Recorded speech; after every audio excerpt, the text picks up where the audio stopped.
What street? 400 3rd Street in Einen. Actually, it's Einen. Yeah. I think I talked to you when you bought it, actually, maybe via email. Maybe him, my partner, because he was out shopping for contractors and stuff like that. Steve Franco. How'd you guys make out? Make it out. Good. We were slow for a while. We just left it because we had a house there. We had a house in Mayfield, and we had 2 minutes. How you doing, Mayfield? No, I got rid of it because I don't have the team. I have a team now that's working good. So now so it should be up for sale in this month. I put it up. Yeah.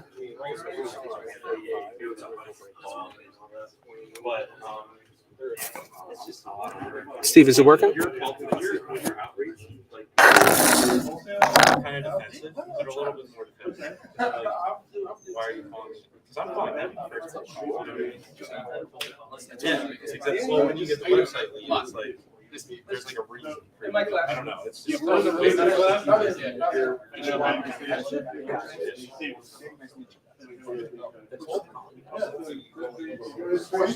Yeah, people call me. I have one other question. Oh, yeah. I mean, buddy, you love me. I'll if somebody calls me and says they want to sell their house and they need to sell and all this stuff, and I can't go out, I'll look at it. And like, yeah, that's turned out bad. That's turned out bad. And the Costco was too.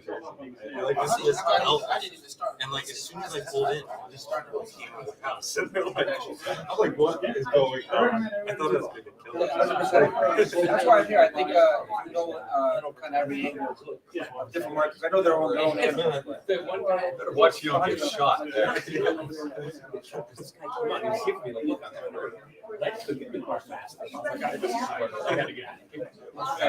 Two of my tenants actually lived in a crappy section, and I guess back in the day, I knew the kid who worked for him in the bar. He was a drug dealer. You got any deals? He sits straight to his ass now. He can drive by the house and then take about 8 shots into the house. So, the police were saying it was a matter of misidentity or whatnot. Special, whatever it I'm is. thinking, well, maybe not. And it's packaged to go. Because I've never To go? Get out of here. I haven't do anything. Oh, Steve. I got it over there. Okay. Whatever beer people do. Okay.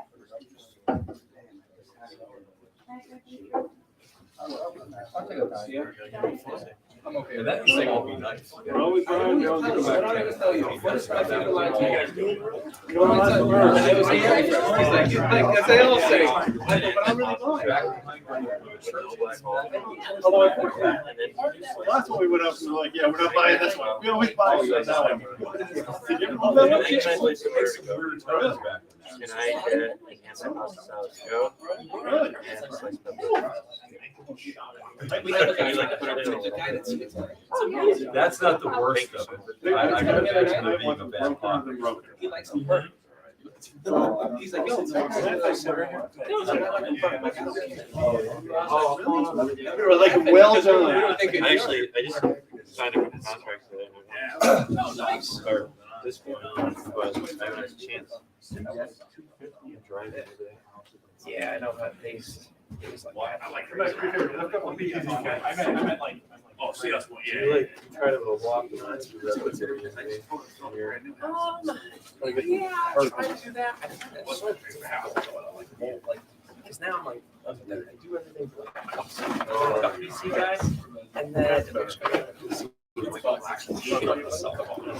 I don't know. My daughter's my wife. I said, they're trying to show me something. I said, I said, I can't. I'm sitting by phone like, and like it could come out like I could say something like, let's go for a walk or something. It could come out like Finger covers 3 of the letters. So, you know. I'm starting to learn that. I just switched to like a e-signature app that's on the phone, and like people are not signing. Yeah, those are tricky. The new phone, I got the new Galaxy. It is so bad. I can tell my wife, let's go for a walk. And it could come out somewhere like, I'll kill you. It's like, it's not even close to what it should be. Well, I want to just take the phone and throw it out the window. House bikes. Just That's a good thing. Yeah. I got the. That's a really nice little set. Did you build that? Yeah, I built. I spent $200. Yeah. somebody. Nice. But like this JS this is an AI target. So you go to Dolly. Have you heard of Dolly? Like it's that's just There are laws. No, I never heard of it. so things like generates images. So 2 bedrooms on each I don't know. All this that's like Really? yeah. And that's like if you were on desktop, On each side. that's how Yeah. cache images, stuff like that. And then Yeah. yeah, I don't know. I play with it all the time. It's everything. I know. I change stuff. I change tags. I do all this crap. I'm like, let's try to make it better. It's like, oh boy, I just dropped 25 spots in ranking. I was like, oops. I should have done that. So, yeah, that's nice. But those guys that just offer bad, you see them. I can't imagine. They must be getting hundreds of calls. What do they sell? They're nationwide. I can't even or the something about ASAP cash buyers or something. ASAP cash home buyers. They're a national chain too. They must be getting 1,500 calls a day. I can't imagine. Although I will say, I probably get. You guys advertise only the polls and stuff? That's how you guys advertise. So let's say We did one month. where they email me right now. Yes. And yet I can't get through. I was in New York. I don't know if you go through that. It's just like, I'm thinking like, Even with a cold call, you can have a great conversation on the phone. Is there a preference on how the phone call? I know, to be honest, it's called me.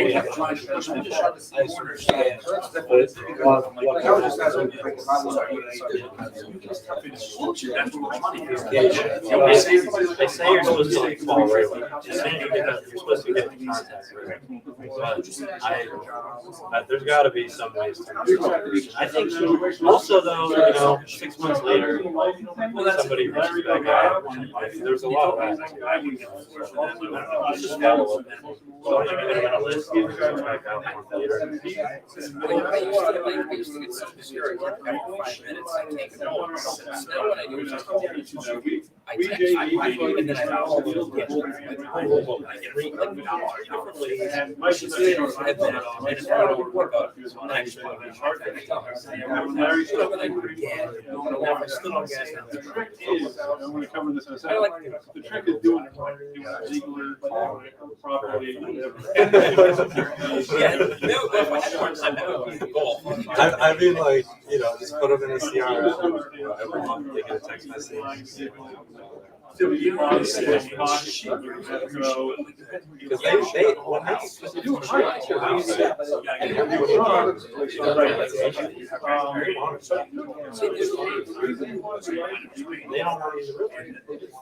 It's hard, like,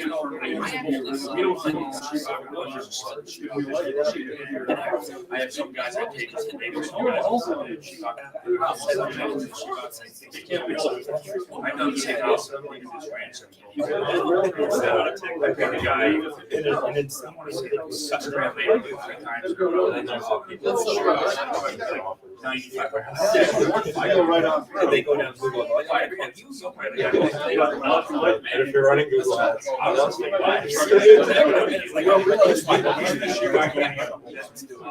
Right.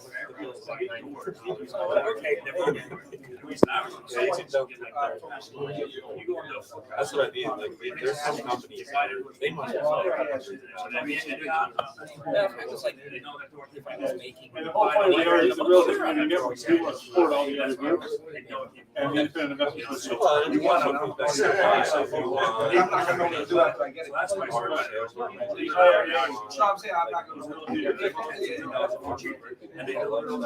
if you could probably, if you hired, I use Mariana. You call me first.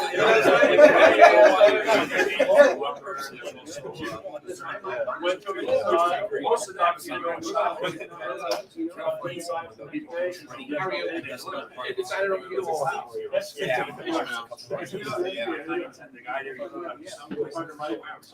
How are you? Yeah, I did that in my parents. And then, like I said, He's attended here. I mean, it's really about Yeah, I'll take what they're doing. I mean, it is a I got a guy in my cabinets on my PayPal. Yeah, I started educating myself. Solid plywood doors. You got better doors on it. And then You can look at that and go, the ones that were below, you can see the difference. But there was a Can I say point just where like I buy white cabinets over first hit, and like that was super freaked out. I couldn't even go. you can see the difference. And that's when I bought my first property. And that was great because I got like $7,000. That's my brokerage for sale. I bought a big perfect size. So, and everyone's like, the world's gonna blow up. Like it's gonna fly. Yep. We had one of these in 1918. It's fine. Yeah, there you go. That's the way to do it. Have no fear. Every time I read or see something, I bought it, 2009. It's getting warmer. Okay, well, that would be good to know. The thing is, you gotta just buy it as long as you're buying cash. Yeah, Just buy. And you can have time to mount it.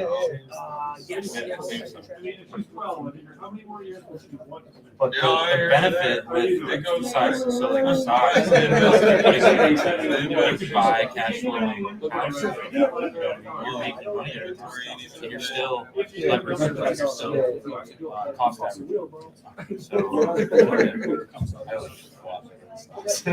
I love stocks. I won't lie. How'd you get my? Are you guys drinking this? I'm more conservative, so I don't do any sort of stocks. Like the cost is averaging slow. But then it's like, okay, well, I did my 20 minutes of due diligence. So you got any good deals for us? yeah. You got, you need a boiler done? I thinking about, especially with the downturn, so, like, I need to buy some stuff. I need to get. Yeah, she quit. I need to start. There's so many different ways to pay. Aim with that 50% return, which is great. Well, what are the odds of picking that one? I don't. That's the reason I got into real estate. I lost money with the stocks. I'm like, I can't control it. I can't control it. It's just like something. How are you? There's Good. There's a hello. My name is. I'm still out here. Hey Bob, can you show this there?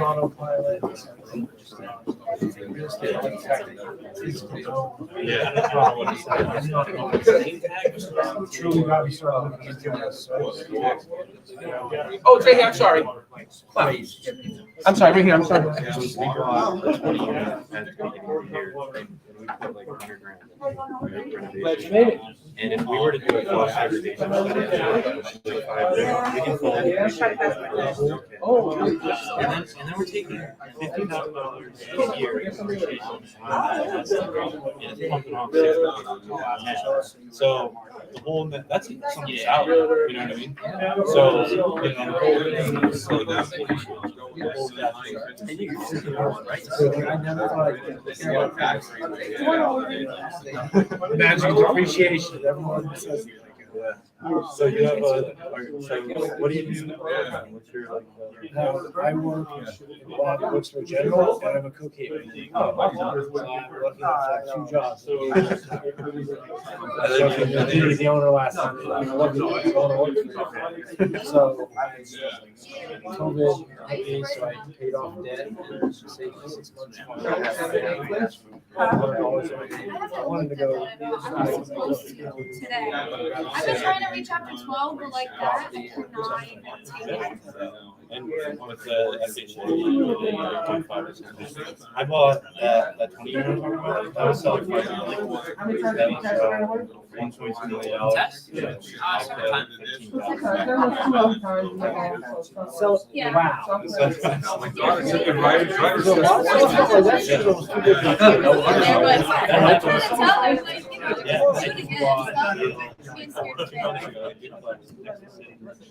Cool, thank you. Larry usually comes too, but he's not coming here. And we're just waiting for the speaker to come. I guess should we get started? Yeah, he's gonna be here probably 15 minutes. Yeah. He told me it's going back. I come across he usually is.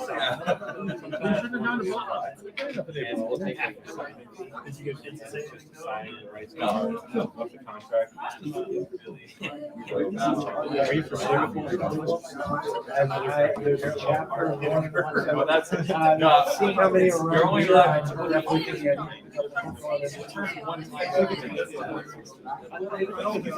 It's one of those things, you know. It's a while ago.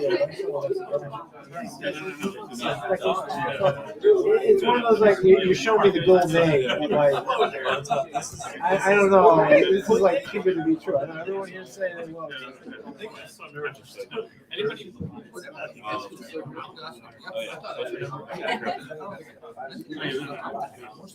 570.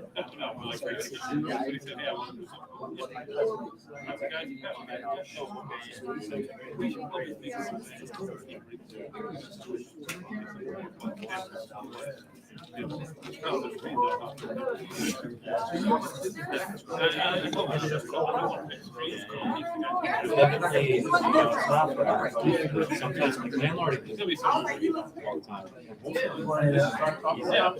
Or any of it, none of it's easy. No, you. Yeah. I've got one of these Scott's houses.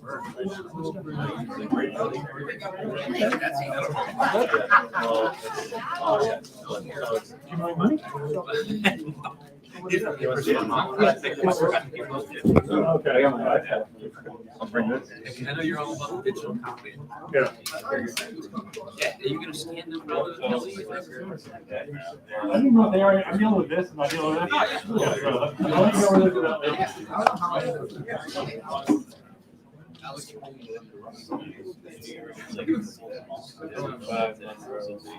Oh, yeah.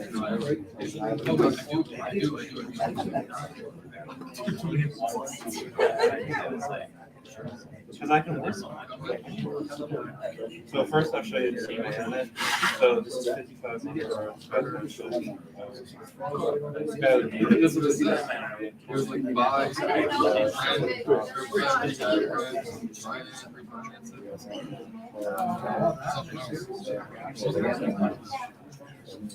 He's like, he's got like bad carpets and it doesn't. Well, well, it doesn't even.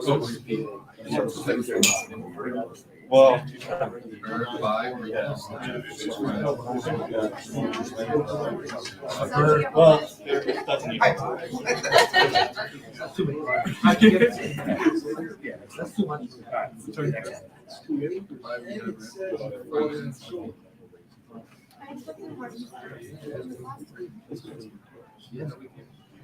Then we have one. That's down. I have to like individually. They're like. Oh, well, mine doesn't count. But this one, this is, and there's 6 bedrooms. I might. Yes. There's no other 6 bedrooms. Yeah. So this is it. I grew up next to her. But it's got And it's a newer build. I think this is probably nice. So, But the if I carpet. get it, I may actually have the keys Saturday. If you get it. We gotta come to, we got to come to an agreement on price. But I want you to look at, ripping out the electric, roofing, baseboard, hot water, it's a ranch, so if we. And ideally, I you realize didn't it's gonna be consider good like work. a central unit? That's- You didn't consider like a central unit? What do you mean? And make it up there, you get a horse there. Put it like that, you look at it, and give me the most cost. We'll look at it. Yeah. But, And it's got- that's not always. So it's got cheap, this, and if you can add AC, what do you do like this? So rental. Yeah. You can add central AC, that's central.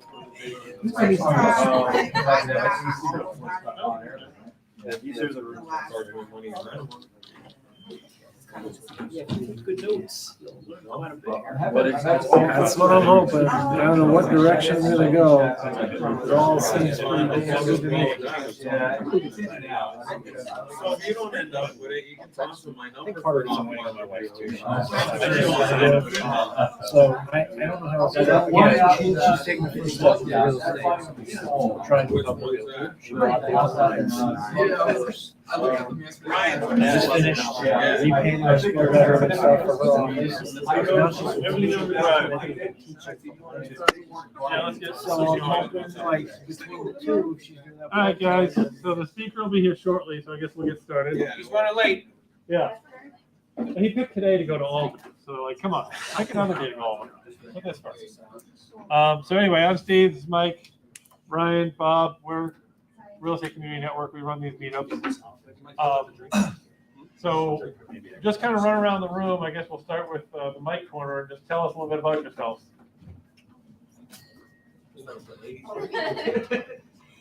Cabana, I class already. I know him. Yeah. So I'm just trying to get some more knowledge, just good studying. I think, You took Larry class for life? Yeah. Okay, yeah. yeah. All right, cool. Hi, my name is Jordan. I'm currently taking a real estate class, and I'm excited to get to know more about real estate. Hi guys, my name is Ahmad. I am also in the real estate class, and I am here to learn more about wholesaling and networking with you guys. Same exact thing. My name is Juan. It's gonna get shorter as they go down the line. My name is Kasim. I didn't take any classes with these guys, but I am interested in wholesaling. But I didn't want to just jump right into it, so I'm here. All right, we know you want to wholesale. See? That's because you said fast money. So yeah. I should never say that. It's not. It's not. Well, it could be. Hey, Jake, It could be. Could be. that's a big wholesale. It's a lot of money wholesale. Yeah. Don't let him lie to you. And Okay. so that guy back there, Chris. My name is Randy. I have nothing to do with real estate yet, but I'm very excited to look at all of it because it all looks amazing to me. There's a lot of So newbies tonight. Yeah, here that's to steal all of your knowledge, I guess, and I get determine all how that's I. good, you need to do a lot more properties. Yeah. No, Well, he was yeah. just saying, he's not gonna. Yeah, you need to see a lot more properties. I can start. Yes, how to do that is where I'm at. So. I'm Jake Arnold, guys. I'm a county. I have a small portfolio in like Columbia County, student housing and stuff like that. I'm a wholesaler and flipper as well. I have a couple deals right now in Scranton, Scott Township. If anybody wants to, yeah, I'll definitely link up with you after the meetup. If anybody wants to learn about wholesaling, I love to JV with people. I love to see young people getting into it. 'Cause I'm young, and a lot of people I work with are young, so that's cool. And Mike's young too, and Steve. We're not so. But anyway, if you want to, if you're worried about ARVs and what to say to sellers, and you want to go about it ethically, reach out, and I'd love to help you. You have a card? No, I don't right now, but I'll give you my number. Yeah. Hey everybody, my name is Ryan. I'm a wholesale flipper. Mostly I do wholesales with Steve. I've just got my realtor's license, so things are looking up. But yeah. No deals, no deals, no deals. No, everything is sold so far, so that's a good thing. Yeah, he's giving deals. He's back here for deals. They don't stay on the shelf long right now. I'm Bob, a buy and hold investor here in Mountaintop. I've got a portfolio of about 13 or 14 single family homes here, a commercial property, and about 140 acres of land.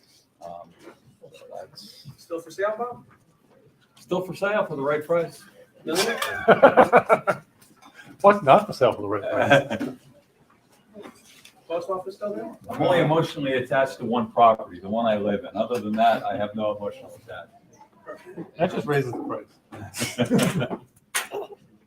Hey, Brian McCardle, Century 21 Select Group.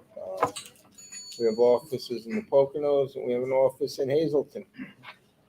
And I don't know, I've been doing this gig since 1985, so I just come here. It's just to get my fix. That's right. Get your fix. Yeah, get my fix. He's got 3 properties that need a little work. I got some good stuff. Tell him what those 3 properties are. Yeah, I got 3 in Shenandoah. They all need work.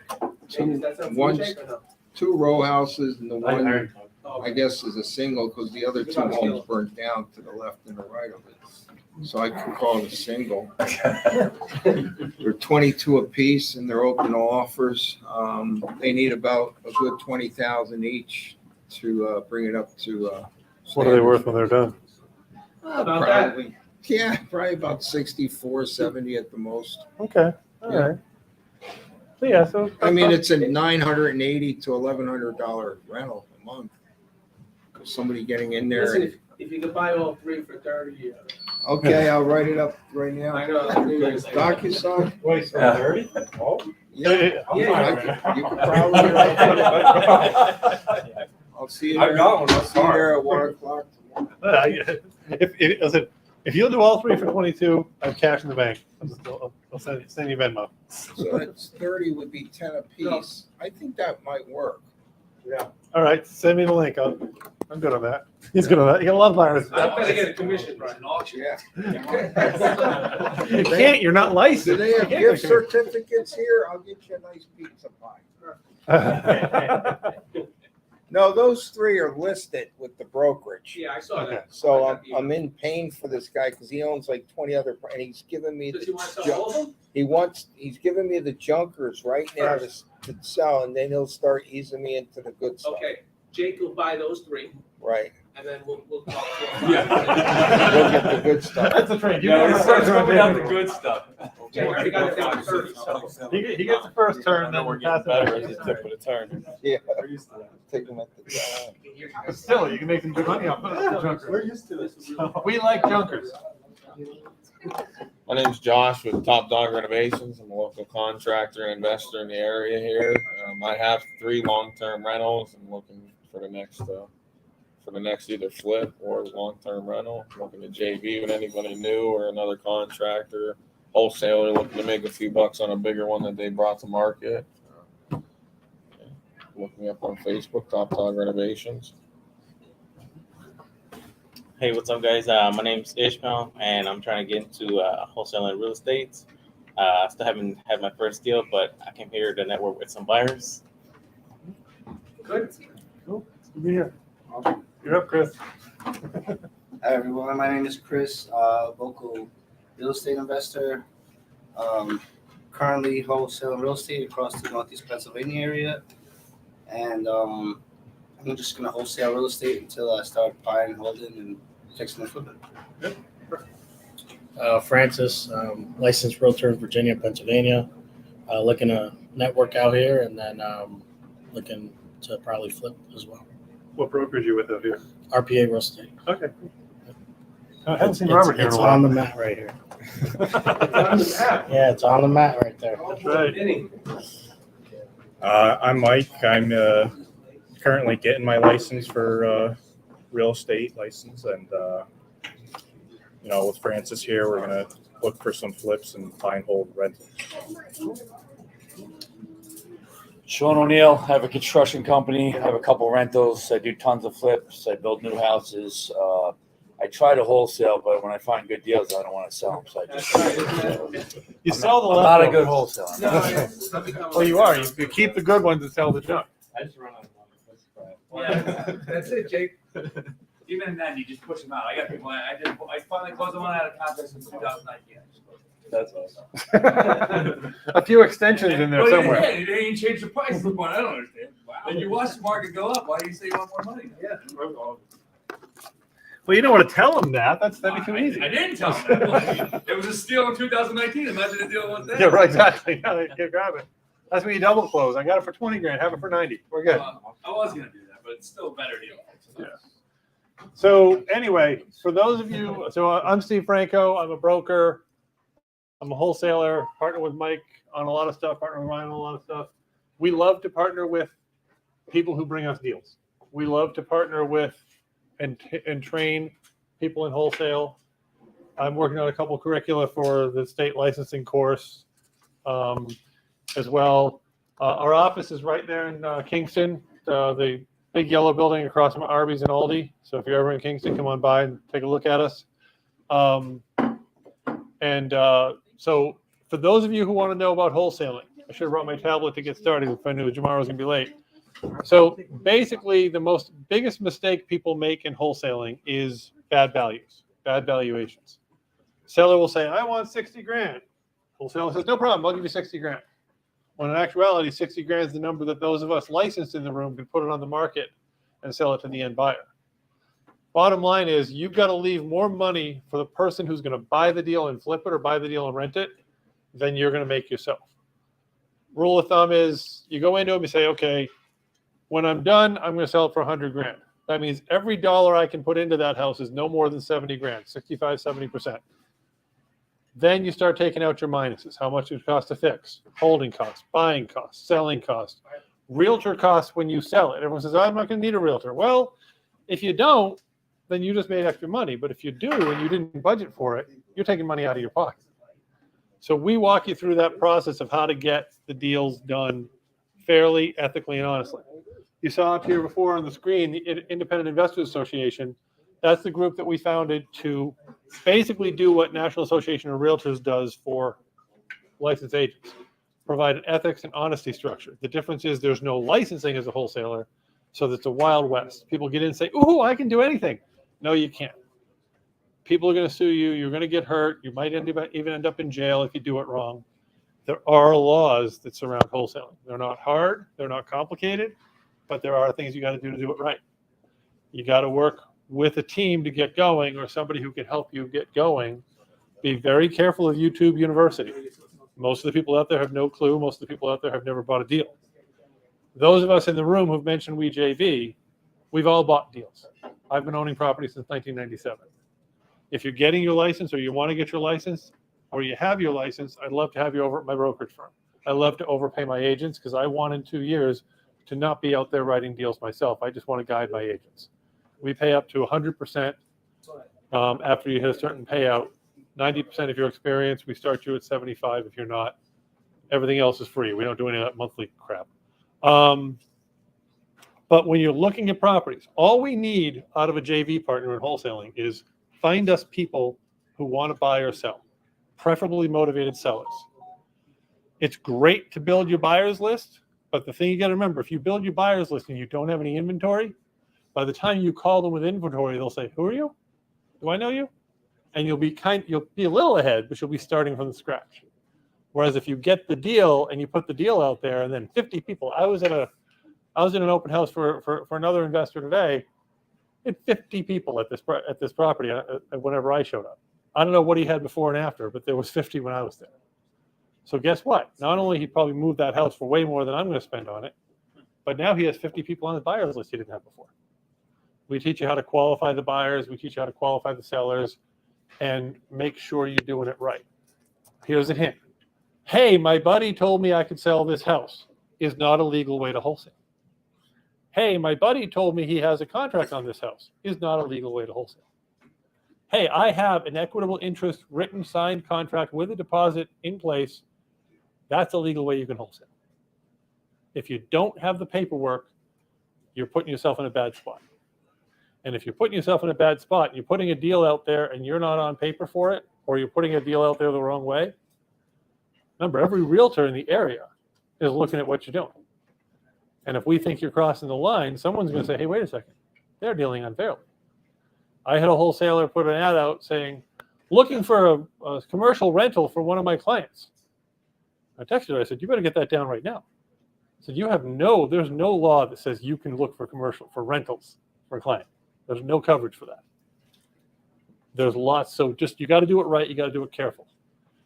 It's a very easy way to make money. If you do it right, you can make 5, 10, 15, 20, 25, 30,000 on a deal in, I don't know, Ryan, we had Wood Street for what, 12 hours? Yeah. And how many hours into it? Thanks to him, it went away fast.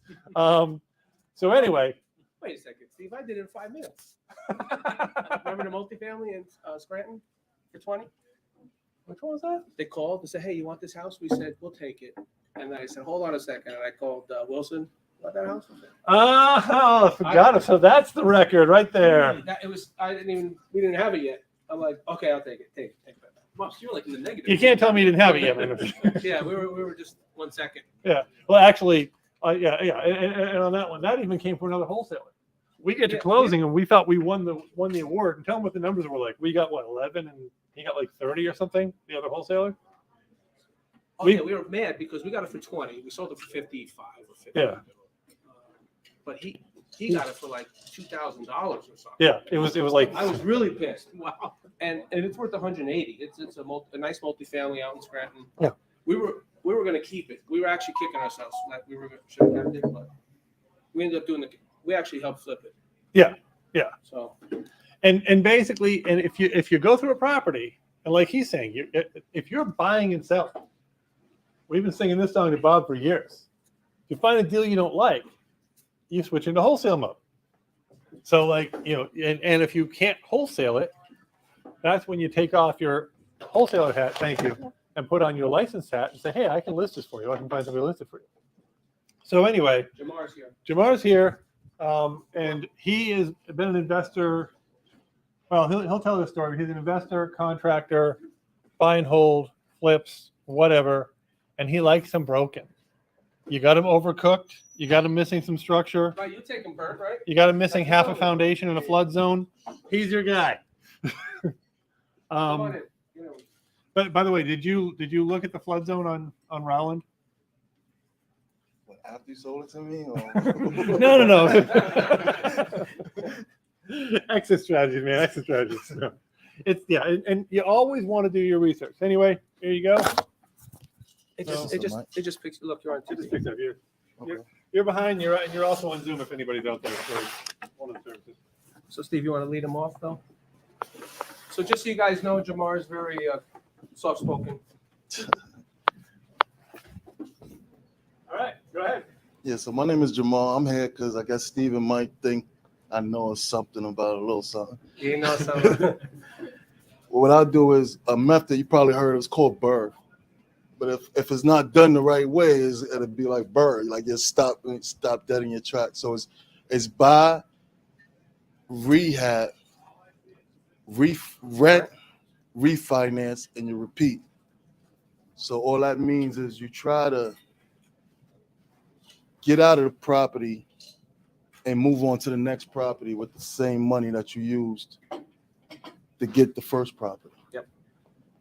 So it's kind of tricky, but it also is. Now you hold them all, right? Yeah, we hold them all. Yeah, you're not doing it to flip. So No, we're not doing it to flip. And do you borrow money for the first down payment? Explain how you know. So we use something that's called hard money. If you're not in it, we use hard money. So it's just a private investor. They give us the money to buy the house. You might have to put 10, 15% down. And they give you 100% to fix the house. So if you pay $50,000 for the house and you need $20,000 to fix it, you put a portion of the $50,000 down, but they'll give you the $20,000 to fix it. They won't just give it to you once in a check. What they'll do is say you need a roof. You have to start it off. So you have to get the roof. And if the roof was $10,000, you start the roof off, you come back to them and say, hey, look, I did the roof. They come out, they check and make sure you did the roof. They wire you your $10,000 within a couple days. So that's the strategy we use. I know other people use things like people flip, everybody, wholesale. We don't do that. like I said, like we like to keep the properties. We're looking long term. I know it's not sexy, but for the kids, long term, I know it sounds crazy. Everybody say generational wealth or whatever, but that's real, and that's something that like I come from nothing, trying to leave my kids something, and trying to teach them how to move on. So, like I said, we bought it. We go to Steve. He has a property. I don't care what Steve paid for the property. Yeah. If he paid $10,000 for the property, he sells it to me for 50. Long as my numbers work, I don't. We all got to make money. I don't care what Steve makes. So to make simple, for property, let's just say $100,000. We go to the bank. The bank will give you 75,000. Is 30% LTV. So what happens? The bank will give you 75,000. You have to be all in for 70,000. So you have to buy the property and rehab the property for 70,000. So before I buy the house from Steve, I said, "Hey, Steve, give me 3 comps, just so I know what I'm going into." So I know the comp out at 110. So if I go to the bank and say, "Hey, I need my ARV is called after repair value is going to be $100,000," I know the bank is going to go and they're going to give me $70,000. But I'm gonna act stupid. I'm gonna do all the paperwork and I'm gonna send it in and I'm gonna be like, "Hey, this is my deal. I'm buying it for 40. I need 30 to fix it. Can you do it?" And they're gonna take a couple of hours and I'm like, "Oh yeah, Jamal, we could do it." And I'm on the other line like, "Duh, I know you could do it." So we leave a little, even though if the ARV is 110, we tell them, "Hey, we're going in at 100." Back of our mind, we know it's 110, but the reason we do that because our exit strategy is to refinance it. So when you bring it back to the bank and you say, "Hey, I'm done with the house, I want to refi it," we know once they appraise it, it's going to come back at 110. We owe the bank 70. So 25% of 110 is around like 87,000. The bank is going to give us a 30-year for 87,000. We pay off our 70 and we walk away You with put 7 10, 15, whatever in your pocket. and walk away with pocket. But we don't look at it like that. We look at it, we had to put 10% down, closing costs. So we might have had to put 12, 13,000 down. So now we into this property free. That money we made, the 17,000 is tax free. We don't have to pay that. We rent the property out. We like multi-units, so we rent the properties out, and then we go into the 30. Yeah. I heard you say 30 year on the refi, so you getting 30 year? He has a good guy. Yeah, we're getting 30 years all day. You want to share your banker? Yeah, definitely. Yeah, Steve knows him, we man. have Yeah, him. and I could definitely tell you about him. On a 75 or 80% ARV? It depends. If you have it for 3 months, he'll give you 70.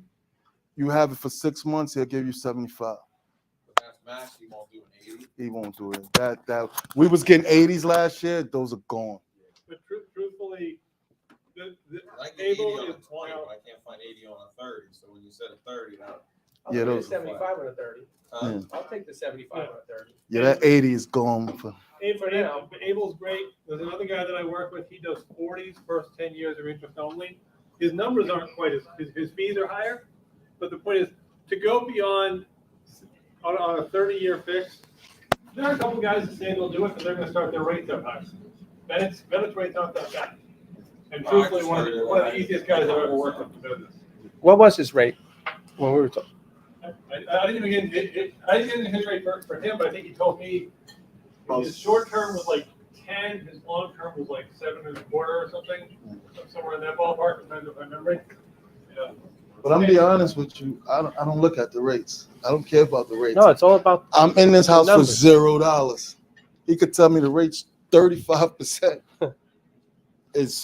I'm making money. I'm in it for $0 at the end, and that's the goal. And sometimes it don't work out like that. There's not going to always be perfect, but the goal is between 6 months and a year, you're into this house. The first year, you're into this house for nothing, and then you hold it, and then you just keep going.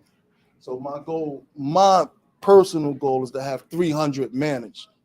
So I want half of 300. That's my short-term goal, to have half of 300. And if that's with partners, I have 150. With the other partners, that's 150. And I think we could break some noise with that. We're gonna do a few. I gotta have a close it. So me and Steve got about like 4 going on now. Yeah, we're closing about 4 deals. We're talking. We're gonna sit down with Mike next week about doing some bigger, actually shared deals, syndicated deals. Yeah, I think we got 4 going on now. There's actually a couple others coming up that we're gonna talk about. And that's the key. Your team is the whole point. Knowing who you're gonna call for this, having your 2 or 3 lenders that you trust. Or I just told one even yesterday that. Even partner up with a guy like Jamar, Yeah. right? If anybody wanted to get into it or had questions, or how much did it actually cost you to get involved originally when you did your first one? How'd you get the money? Did you borrow from somebody or? So actually what we did, we bought a house that we was gonna live in. We was fixing it up. We spent $7,000 for it. And we took about 2 years. I said, I'm gonna work, we're gonna go hard, and I'm gonna buy this house. We're not gonna have no mortgage on it. We get halfway through the house and we're like, oh, we running out of money. Like, this house is gonna sit there. So we go to the bank and the bank gives us a line of credit for $100,000 to fix the house. So we finished the house and then a deal just fell on our lap for 13 properties at once to buy a portfolio for $60,000. So I told her, I said, I guess we broke. How many properties? It was 13. For 60,000? No, it wasn't 60,000 flat, but there was owner financing it. I was missing out on that one. It was owner financing it, and the Damn. down payment was 60,000. Oh, okay. So we went to our bank. We went into that. We got that. So we was landlords overnight. We bought another house for 25,000, and then researching. That's how we found out about hard money, because we didn't have enough money after we bought the house for 25,000 to fix it up. So we went to a lender, and he gave us the 25,000 back and gave us $50,000 to fix the house. So actually, we did is we actually, so since we had a loan on that house that we got the line of credit on, we just sold it off, paid the loan back, and then we just moved on, and those are the properties. That's how it started. Any questions? Okay. When I closed with him, he made me count today. It's 39. I was hoping we could get to 40 before I got in. But you just closed on one today too, right? Yeah. That's why he's running late. We just closed. You got 40 because you got Wood Street, so that's 40. Yeah. So when Wood Street closed, we're gonna have 40. We're gonna have 40 properties. And just to throw it out there, a lot of people say, "Oh, the cash flow from wholesaling is great." I feel about wholesaling, and even as a realtor, as a broker, same way I do about flips. All 3 of those are the same. It's phenomenal. When we sell Archibald, we're going to have a pretty big check to put in the bank. That's a potato chip. That money goes fast. Yeah. My rentals throw off a couple $1,000s a month per building, per unit, whatever. Every 4 weeks. That's good forever. I'm going to pass that down. When I pay off my mortgages, it's throwing off a lot more. So I'm not saying either one's right.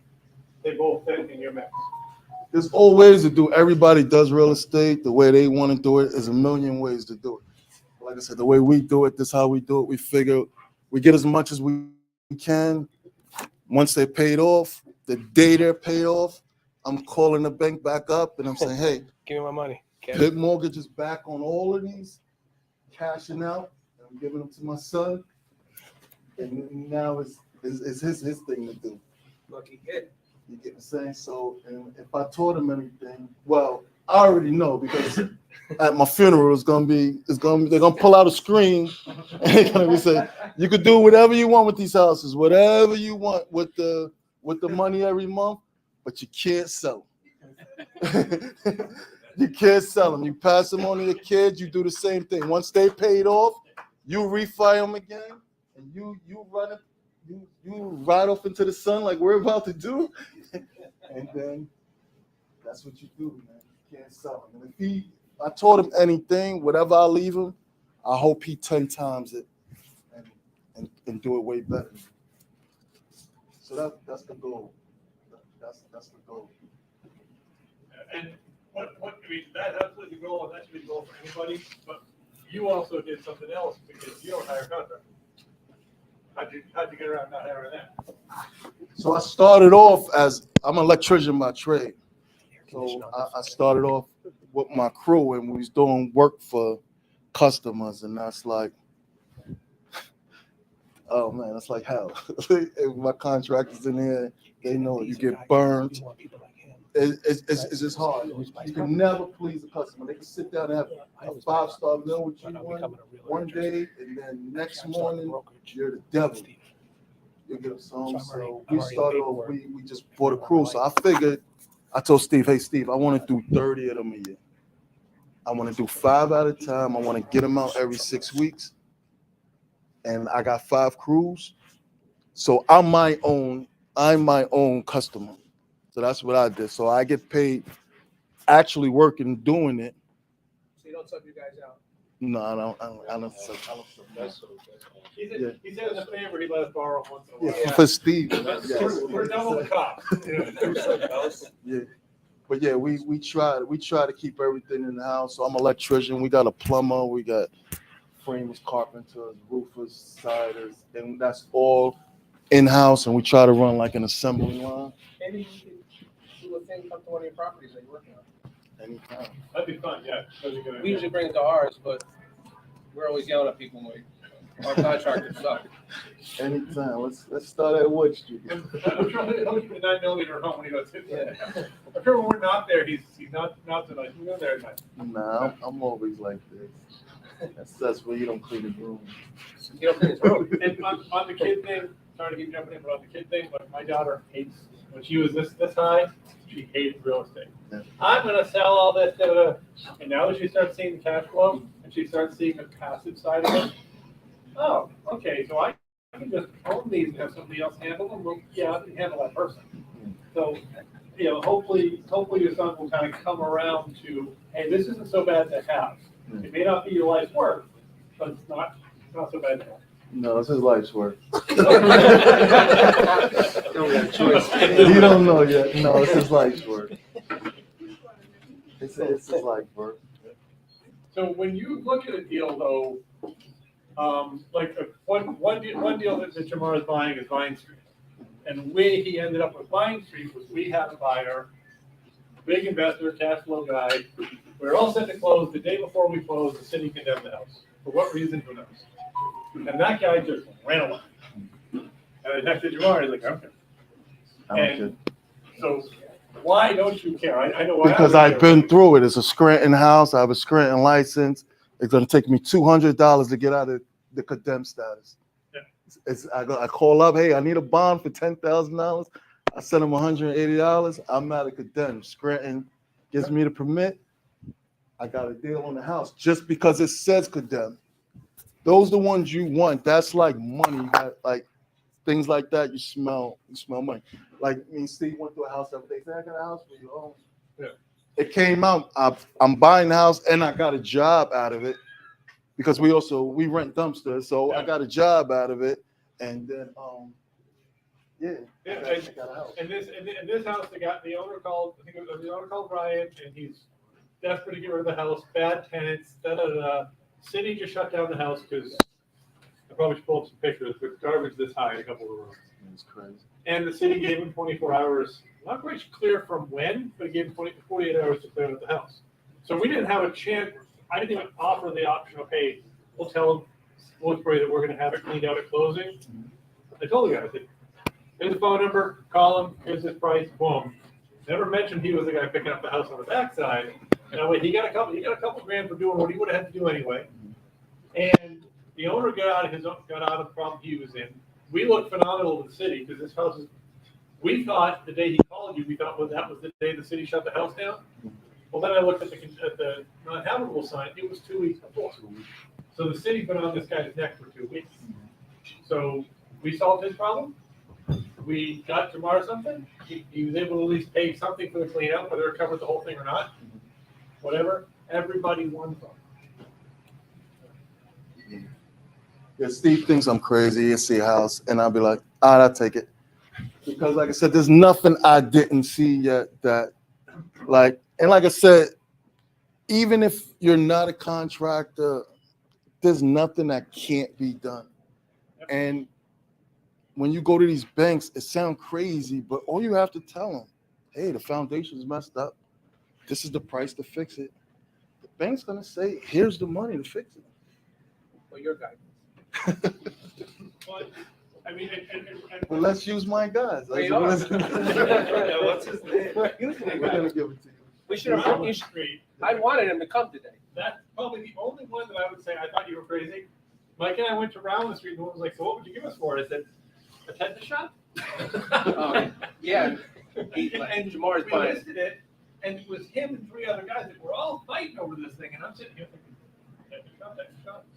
But then when he explained to me that it wasn't the first time we met, but kind of the first time we re-met, like, oh, you got the contracting firm. Okay, you know what you're looking at. You saw the foundation fall, and you know what you're looking at. Okay, cool, great. Because I was afraid to sell it to somebody who didn't know. You know, and he's like, no, I'm cool with it. You know, like, and it's going to be a beautiful home when you're finally, well, it's big. That what happens. Yeah. And the way I look at it is, you pay $22,000 for a double unit. It's kind of like a no-brainer. The land, you can't get the land for that. The foundation's gonna cost you $20,000. Yeah. If I have to spend $5,000 and do the foundation, the 4 walls is up, it's like new construction to me because it's all gonna be new. Like if I have to buy the land and get permits and do all that, I'm gonna be $80,000 before I even break ground. And that particular neighborhood, I've owned in that neighborhood for 15 years. Well, I sold a building recently, but like it's a great neighborhood. I put it for rent sign up even back 10 years ago. Went to the next thing. When you're buying properties like that, you're not competing with. I had a property that we were assigning to somebody. We were trying to assign it for like 2 months. The foundation was trash on it, and nobody wanted to buy it, and it was like $20K. And finally, someone bought it, but like there's no competition for these properties. But somebody knew how to fix that foundation. They knew how much it cost. And like, so what? You know, yeah. They made money on it. Well, any wholesalers out there, make sure you give him get his info. Yeah, because he wants to get 300. I got 3 right now. We'll take My brother had an accident at his house where his truck caught on fire, blew out the drivetrain, the truck rolled into the house. The insurance company came and gave him $20,000 to fix the foundation. He called the guy, $500 in a case of beer. So he walked away with $19,500 from the insurance company. What's this? No, if they gave you an estimate. Well, that was the insurance company's estimate. Oh, yeah, yeah. The 20 grand. So my brother said, write the check, and he made a couple of phone calls. Let me look at it. That's not that bad. He goes, it's not going to look the way it was when it was new. He goes, but it'll be structurally sound when I'm done for $500. My brother said, fine. That's all I'm looking for. Yeah. Jamar, you have any like how they get started if you're a new investor? I don't know if I you mean, knew how to scrape up the money or any advice? I don't know. it just depends. Excuse my French. It just depends where your balls is at. You get what I'm saying? Like sorry, but that's where it's at. Like we took it off credit cards and whatever we could do. Like kids didn't eat for 2 weeks. No, I'm joking. That's why he's skinny. Look at him. No, but it's just that's to be honest, any deal I ever had, and I don't want to say this in front of y'all, in front of Steve, but any deal I ever had, I didn't know where I was getting money. Listen, I'll be honest with you. I don't know half the time either, but you get the money. Any deal I ever had, I don't. There's a deal God out there, and once you find the deal, the money. You're not find the afraid to money. ask for money. No. Me and Steve borrow private money all day long. You know, we have close to $1 million now in private money that we borrow. That I just pick up the phone. Hey TJ, I'm buying what's his name? Jake's house, $270,000 he wants. Okay, I'll send it to you now. If that bank, I doubt it's going to look right, but if that bank looks right on Friday, one phone call, we already have the money lined up for it. Yeah. I don't think it's going to fit the bill, but you will. I mean, if the deal is good, the money's there. Yeah. And what he's saying is absolutely right. Don't count what the money's costing. if your lender is taking, well, the lender in Archbold, so you make $10,000, $15,000 off. I don't care. We don't care. I'm We're making making more than Yeah, that. we're making 100. What do I care to give 15, 20,000 a month? You know, people say we're crazy. I gave him 25. And like I said, I gave an example of 100,000 with a 70% LTV. There's always money left in the deal. So you usually There's always money left in the deal. you try to So make you money. get You make money in the construction team, right? You walk away with taking all the money you actually put in a house and putting some money back in your pocket. And when you refinance, you don't get taxed on that money. at all. So that doesn't count as what is that called, Steve? So Capital gains. when you're budgeting Nice. a house, you're budgeting as if you're a customer hiring a contractor. Just in case I have to, because I'm not gonna lie to you, I got to the point that I do have to hire contractors now. Yeah. So I can't, me trying to grow, I can't take every dollar off the table now. So now it's a bigger plan. I can't take every dollar off the table. Yeah, I'll still be able to work and all that, but now I hire a contractor. But like I said, just because they give me 70,000 to fix it, I don't tell a contractor that, hey, I got 70,000. You give me your bid. Yeah, that's right. You come in at 45,000. I seen it better happening this way because now my guys, they can take their time, they hourly, they can take their time. The contractor I hired for 45,000, he wants to get it done. So his 8-week schedule, he's gonna get it done for me. I give him my 45,000 at the end of the draw. The bank doesn't say, did you give your contractor the 70,000? No, they say you done what's done. Here's your 70 grand. I pay the 45, I walk away with 25. And Still tax free because it's loans. Yep. And in 07, money I started my investing with, we refied our warehouse out in Boston. And I get this check, 6-figure check, and I'm like, all right, I count. How much do I owe? He's like, nothing. What do you mean nothing? I just got 200 grand. He's like, no, it's borrowed money. There's no tax on borrowed money. Now, when you hire a contractor, if it's a big nut like 45, do you make him do a performance bond? Do you make him do something before you give him the bigger money down, or No. or do you kind of know these guys because you've been around? I don't give nobody no money. Okay. I'm buying the materials while I'm giving you money.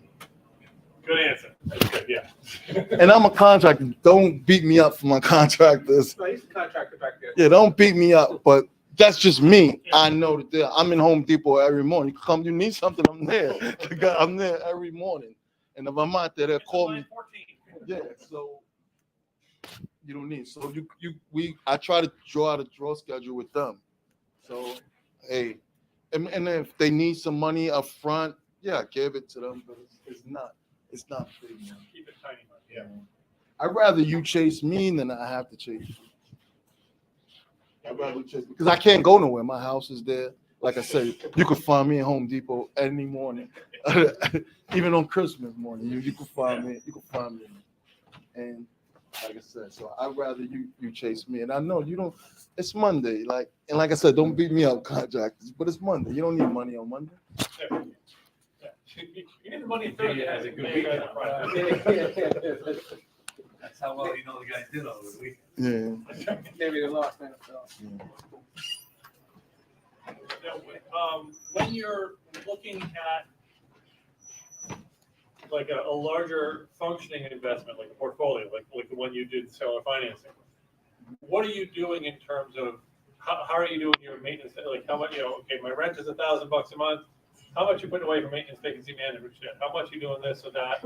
Or are you not breaking it down that far? Not $1. Because And she's mad. She'll be mad at me because we get all those super bills, and say, "Hey, don't worry about it. We get it."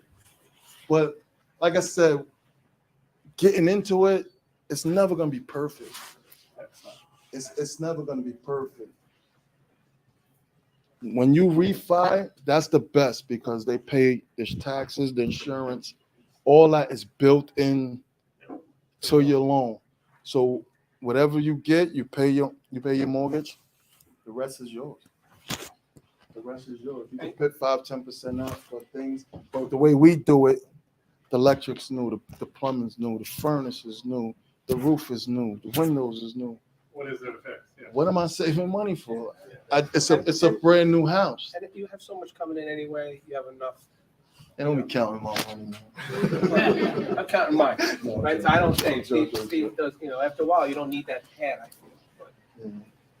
I always do a 30%, 20% pad because I'm usually not doing a gut job renovation. Yeah. So like, that furnace might kick on me, that furnace might whatever. Now, in some deals, I don't actually hide that money in the corner. I just put it in my budget. I'm still spending that money. I'm still eating off that money because I know I can replace it. But when I'm saying what's this building worth to me, that's just my way of doing it. If I'm doing a gut job, yeah. Like if I was buying Archibald as a rental, it's got all new plumbing, mostly new electrical, new furnace, new Everything's windows. Really, what else am I looking at? But I don't recommend everybody to do gut jobs. Like I said, that's for like the thing out. Like you got to know what you do. You're making money on it. If you I weren't do making the money, gut right, job you do because I'm gonna make the money. Like I want to do the electric. I'm the electrician. I'm gonna do it. Their bank is gonna pay me to do my own house. Yeah, let me do it. So, but if you could get around, like I don't do no inspections on my house. That gets me in most doors because no inspection. I want your furnace to be broke. Like I want cracks in your foundation. Like, this is what I want. And Gold is gold and all those similar phrases, yeah. Any questions? So there's no red flags for you? Not at all. So if you have a deal, you bring him a deal. All right. He'll buy it. Not at all. He don't care. Where do you got most of your properties? To be honest, I'll be lucky that the MLS was a lot of them. Yeah. Like, But you then wanna know we- where they're at? Yeah, where they at? What location? The geography. Oh, so You know, we're, black and white? we're in West Pittston, Exeter, Plains, and we're just starting Scranton. We got one in Scranton. I just bought one from Steve in Scranton. Where'd you buy it? Vine and Dartmouth. And now, are there towns or neighborhoods that you will like prefer not to? Before, like I wanted to stay out of Wilkes-Barre and I wanted to stay out of Scranton. So you hear horror stories and oh no, they just want you to do it right. Yeah. If you in it to do it right, you have no problem. And like I said, everybody tell you stay away from Scranton, stay away from Wilkes-Barre, because if you don't have insurance, you can't do it. Right. You can't just have the HIC license and just go in there and say, hey, I'm a contractor, and you can't do it. So, no, Scranton, I'll go anywhere. We're licensed. Scranton was good to me. And Wilkes-Barre was good to us too. Oh, yeah. And just so those of you who are newer to it know, everywhere in Northeast Pennsylvania, the state has an HIC license, which is like a box top. Pay them $50, tell them you have insurance, and here's your what everyone calls a contractor license, really registration. Scranton, Wilkes-Barre, Hanover Township, and a few other townships have an actual city exam you have to pass. Not a hard exam, but most of the people in this room are not going to pass it. Those towns, you need a guy like Jamar who has passed it, or whatever, to pull the permit. The work is the same, and the thing is, once the inspector knows you're legit, knows you're going to do it right, they back off on you. And what happens is the inspectors in the little towns are the same inspectors in the big ones. Yeah. So, like I said, it's good. Hey, Jamal, I'll do that stick on. I'll do that stick on for you. And it's just like, yeah. And basically, if they do tell you to jump, the answer is how high. Because there's nobody statewide above them. L&I, labor and industry, will never come down and step on an inspector. They want GFIs in every damn outlet in the entire house. And I'm an electrician. A guy comes in, he tells me I have to each. Now I paid $30,000 to go to school, and he's telling me each GFCI has to have a home run. I wasn't taught that, but that's Joe. So Joe comes in, tells me I do all that. I go crazy. I send the guys in there. The next guy that comes in is Harry. Harry doesn't look at it. Mm-hmm. So it's just, but now I know that I just have to do it off the bat. Harry, what, is he fully retired at this point? Nah, yeah, Harry's not going anywhere. Oh, really? Yeah. Yeah. Seen Harry today. Right across from the line. 90-year-old inspectors. They don't. Yeah, they don't. They die on the job. We got a tough one in Archibald though. If you were at their gig, why would you? You know? Harry calls me, hey Jamie. He calls me my wife's name. Hey Jamie, I'll fit the sticker on for you. I'm like, all right, thanks. Wilkes-Barre was easy. Yeah. Who was back to the North Pole? A town guy or Joe? It's a single family or double family? Single. Yeah. So that was just a town guy, no? Yeah. Yeah. Yeah, he's easy. Yeah. Yeah, I mean, Just gotta make them happy. Brian Yeah. Dooley or whatever. Yeah. Yes. And the thing is, like, I was Oh, you know? No. I'm saying I bring donuts to. I do beer. I mean, he knows what he's doing. His family flipped and had houses, and so You just gotta buy him beers, man. Beers. we can whatever he wants. Beers and donuts. Yeah, I bring him donuts at Christmas time because my inspections got like in Berwick, bring them donuts in Bloomsburg. Like, I don't know. Everyone is, as long as you treat them well. I feel Yeah. like they're- Well, we do though. Me and Steve, we call them first before we do anything. Let's cut bread. We No, don't bring them that's to the not- house. That's just being fair. We bring them to the house and say, Some "What do people you like want?" ask them. No, You yeah, I know? get it. Yeah. And then they're pretty cool. You know, we don't start working and then say, "Hey, what's going on?" The only thing I didn't like was we had a dumpster half on the street, Yeah, and he's like, "A fire truck can't get by." Fire truck. Just move the dumpster. Well, yeah, we said, had. I didn't jump. Yeah. No problem. We're gonna get a tractor trailer up there right now. Move the thing. He's I'm like, like him, I "Okay." got my own dumpster. We just moved it. 10 Well, minutes later. Yeah, we want to buy our own dumpsters too.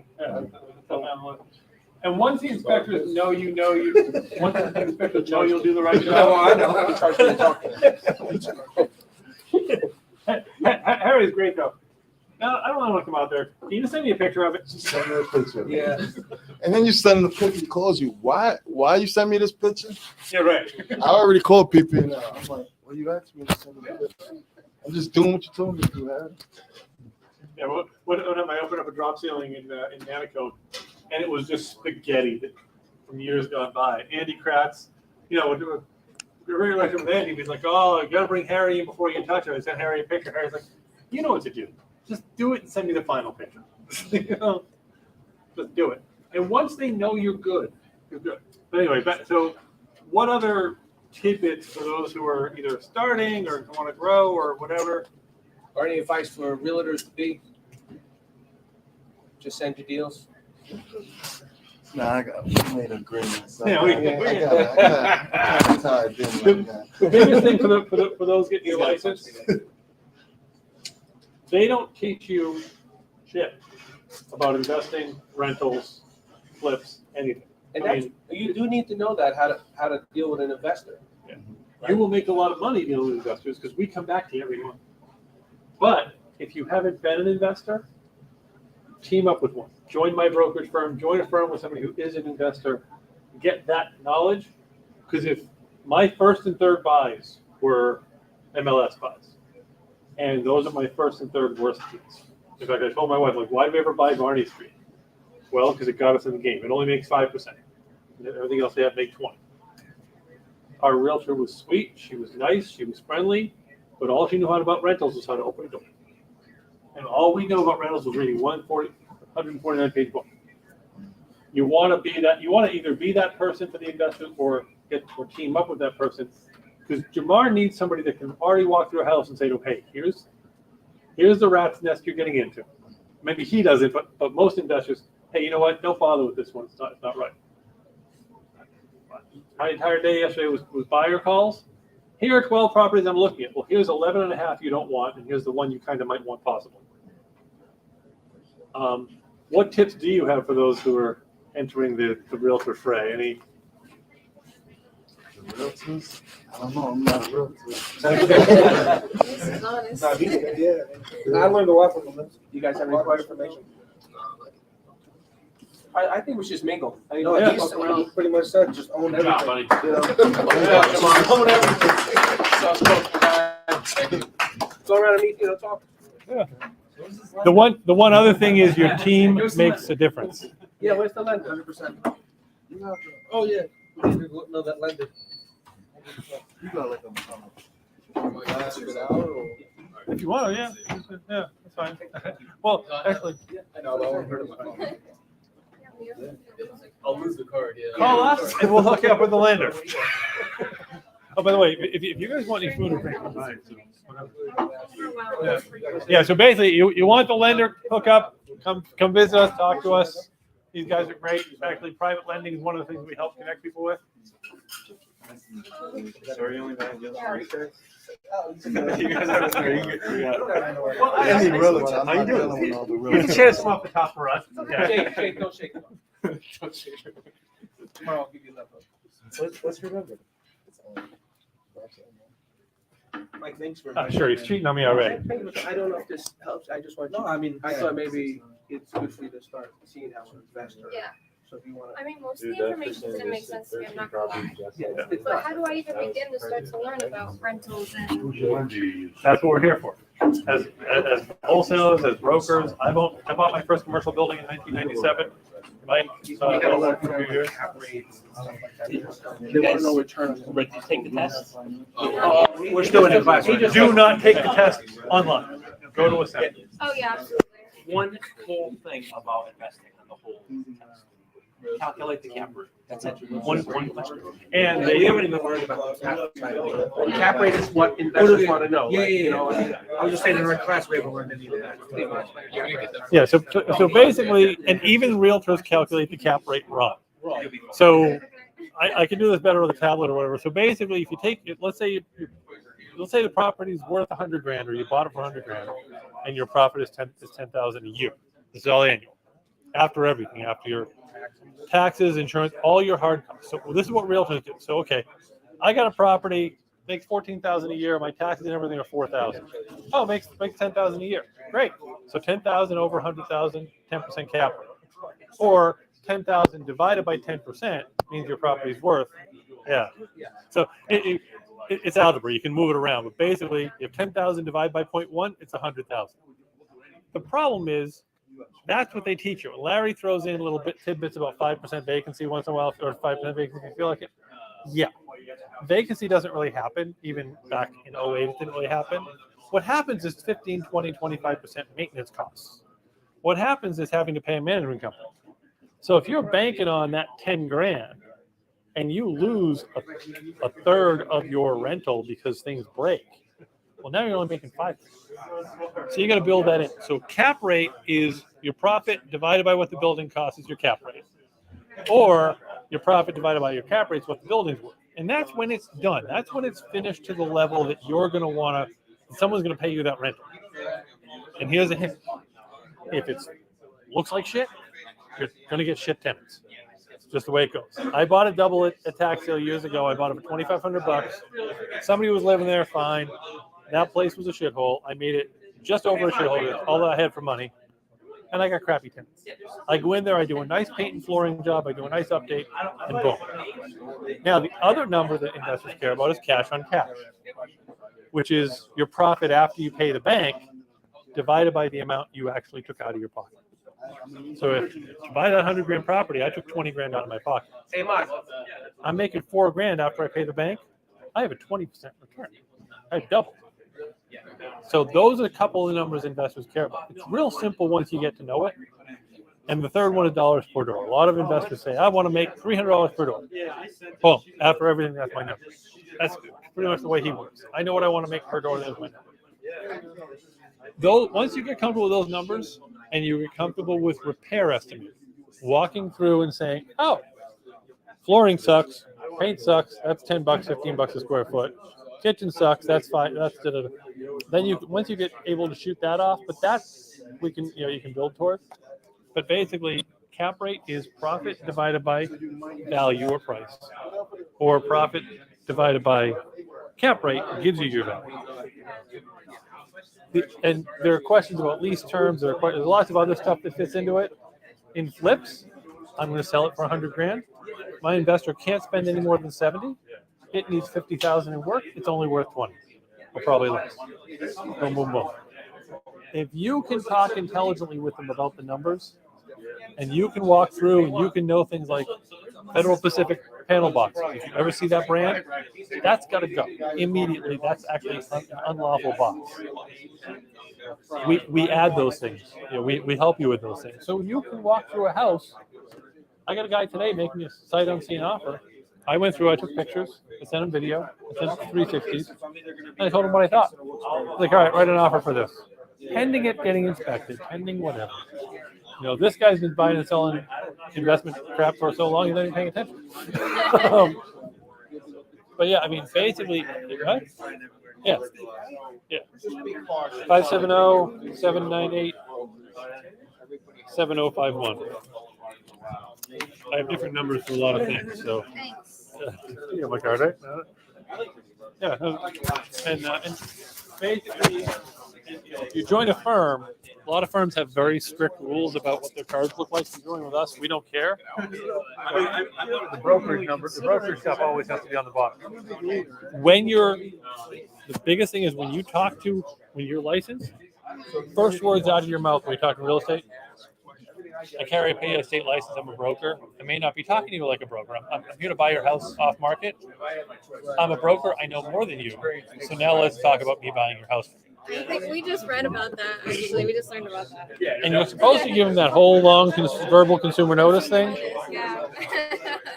I'm deep in the gray. I say, listen, I could read you the long paragraph, but don't tell me any of your secrets until you sign a contract with me that makes me confidential with you. I'm a broker. Don't tell me. We talk about property, but I'm just telling you right now, the consumer notice is the one thing they'll nail you. But most realtors don't do it. Any questions? No. So if you guys want to stop by the office, go ahead. Probably, but my head's kind of spinning. Well, I mean, I do.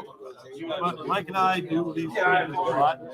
He's not licensed, so we do the wholesale stuff together. But I believe when I started as an agent, I've been investing for almost 15 years. And I went to my first broker and I said, "Don't expect me to sell any houses." He's like, "What do you mean?" I said, "I'm here to get MLS. Crap, I'll sell houses." And I was like, "No, commission check. My tag. Yeah. Now it's 30-something% of my income, but I'm the multifamily specialist. There are a lot of guys that do really well in investments in multifamilies. As of 4 years ago, changed a little bit, but as of 4 years ago, I had two brokers tell me I'm the only one who started as an investor. And I'm not saying I don't really believe that I am, but you want to know your sector. And you may say, hey, I really prefer residential buyers. Great. I want you on my firm because I don't want to deal with residential buyers. You may say, I prefer this niche, but you should know the other stuff. You can wholesale with a license. You can you can realtor as a wholesaler. I do both. There is no law. PAR wrote a crappy legislation that thankfully is not going to pass. But there are rules, but there are no laws. But the point is, we have to know what we're, and always when you're dealing with any buyer, any seller, say to them, like, I'll walk through. Oh, what do you think about the furnace? Well, I've had good luck with old furnaces before, but you probably want to get a plumber. If they're questioning it, do you think I need a lawyer? Yes. Well, I didn't tell you what I need a lawyer for. I said, I don't care. You said, do I think you need a lawyer? Yes, you do. The liability falls to us. I tell people what I think. This is I say, stepping out of my realtor hat, stepping out of my wholesaler hat. This is what I do in my house. But for you, maybe you want some professional advice in that sector, because that can gen you up.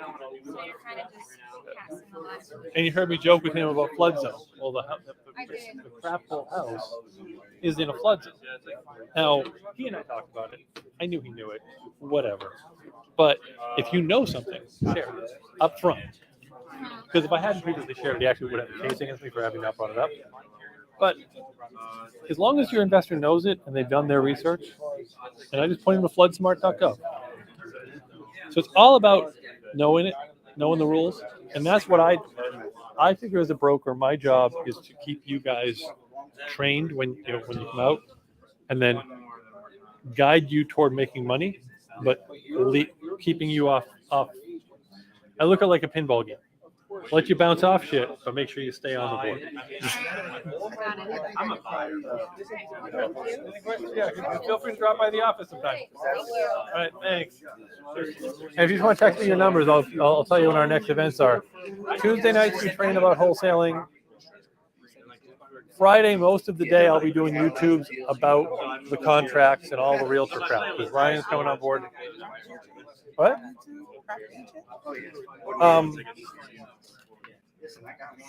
The website is sorry, I forgot what it was. It's webinars.recn.us. Just pop me a text message, I'll send it to you. This is a text number? Yeah. Okay. Yeah. Cool. I'll probably call you back. Yeah. And if you hit me on that number, I'll probably call you back from one of my other numbers because the open phone app that I use for it's a great service, but they're not that great when I'm not in a direct Wi-Fi. So I just jump to the other one. What I like about open phone though, and I give all of my realtors get an open phone account. We get it because along with that comes a free HubSpot CRM, customer relations management tool. We give you a Zoho email, which comes with their writer, their slide maker, their this, their that. We have paperless pipeline. You can come to the office if you want, but you don't ever have to. I got one agent coming on. She's in New Angola. Ryan's up in Clark Summit. We got one guy in Erie, one guy in Pittsburgh. He's a woman in Pittsburgh, actually, thinking about coming on board with us. I go, well, I can't come to the office.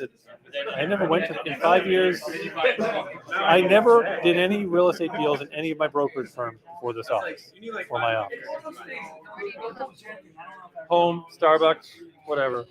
Now, we're working on getting a building. We have an office in Kingston. We're working on getting a Lackawanna County property as well. Just so, hey, you want to bring them over, you don't have to bring them to Starbucks. A little more professional. Come to my office. But realistically, it doesn't matter where you go. 90% of the time, I'm docu-signing everything with my clients anyway. The other person to get to know, and we'll probably bring them out at a future meeting, is a title company.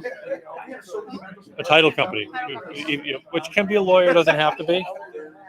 But they're all licensed. They're all doing it properly. But I've got 4 or 5 that I like. And I've got 2 or 3 that when the buyer tells me they're using them, I'm like, oh, this could be fun. And you know which ones are good for what. Bilbo, I can't take dry closings to. I can't take a three-way, a double close unless I'm bringing money. But when you're in it, your clients are going to call you. They're going to say, who should I use? And I'm going to say, well, my son retired. Personally, I use Bilbo. Sometimes I use Mahler. There's a couple other guys that I know they're out there. Who should I use for an inspector? Personally, I use this one. It's a gray area if you only give them one card. You say, well, the guy I personally call is this, but here's a couple others that I have also heard good things about. That way, you can't be blamed for favoritism, and you don't take feedbacks. On lending, non-residential, yeah, you can, but still even that's whatever. Last thing I'll let you guys go is I recommend everybody have an LLC. I never had any of when I was an agent, none of my checks ever came from me personally. They went to my LLC, now my S Corp. Better write-offs, better tax advantages. You can, you absolutely can. You don't need it. But yeah. And LLCs are, I mean, you go on the state website, it's $150, boom. Yeah, you got to file an extra tax. Well, if it's a single member, you don't. It passes through. But like that kind of stuff is minor. But that way, I look at it as it's a liability shield. Yeah, there's some tax advantages, whatever. I have all my properties in an LLC. I had to jump her off the 3rd floor balcony. And I said to my manager, jumped or fell? She's like, what does it matter? I said, jumped or fell. Well, we have them saying Geronimo and jumping over the walls. Okay, so I'm safe from liability. But I'm still processing in my brain, okay, if it's ruled a fall, if I'm ruled liable, and this 22-year-old boy is in John Hines with a broken back for the rest of his life, I'm going to lose this many properties because my LLC is going to have to go to cover the judgment. But I'm never going to personally see any liabilities. Now, as an agent, what? That makes sense. Yeah, so to me, it's all about paranoia. Right. And the other reason I say start an LLC now, you guys are so young, is as the older the LLC gets, the more credit it can get. So when you finally say, hey, it's time for me to buy a rental, it's time for me to buy whatever, that LLC is old enough to have its own credit. So you've built that history. So just something else to kind of keep in mind. You don't need an LLC. There's no requirement. You work with us. You're working through our LLC anyway. But you know, it helps. Yeah. So rentals, you hire contractors?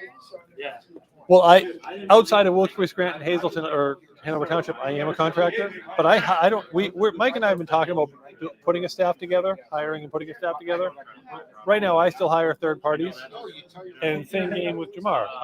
What Jamar does, like the guy who's up at our house now in Archibald working, I offer my contractors two options.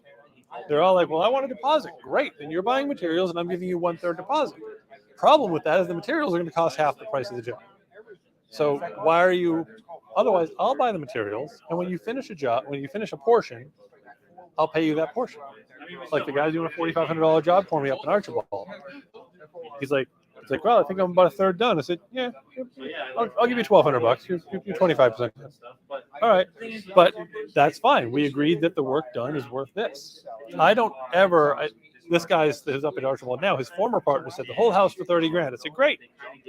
You know, labor, materials, 50 grand, whatever. Fine, great, terrific. He's like, I need a $10,000 deposit. I said, great. I need a $30,000 performance bond. So if you screw me over, the bond company pays me. So I work very carefully with my contractors, and I have clients come to me. Well, this 5 guys each took $7,000 deposits from me and never came back. I said, if you're a borderline not so moral person or an addict, and you get $7,000 in money, you're not coming back. It's just not happening. So no, I don't give deposits. I don't give deposits without bonds. And on contractors, they're good till they're not. I think there's 6 to 9 months, and that guy's probably back to whatever, might go longer, but assume you've got to replace them. I don't want to use the phrase my wife and I use, but yeah, parade of idiots. And that's the same thing with any of your team members. Title companies I've had less problems with, but any of your team members, the lender is good until they're not. When your clients are saying things like, which lender should I use? Same thing, a few options. But if you're going to give a preference, have a reason. I just told a lender yesterday who has all my real estate loans, I paid them down to 20% loan to value, and it's been great. I said, now it's time for us to burr that back up, or release some of the properties so I can go to another lender, and because he's like, we don't want this line of business. We don't want multifamilies anymore.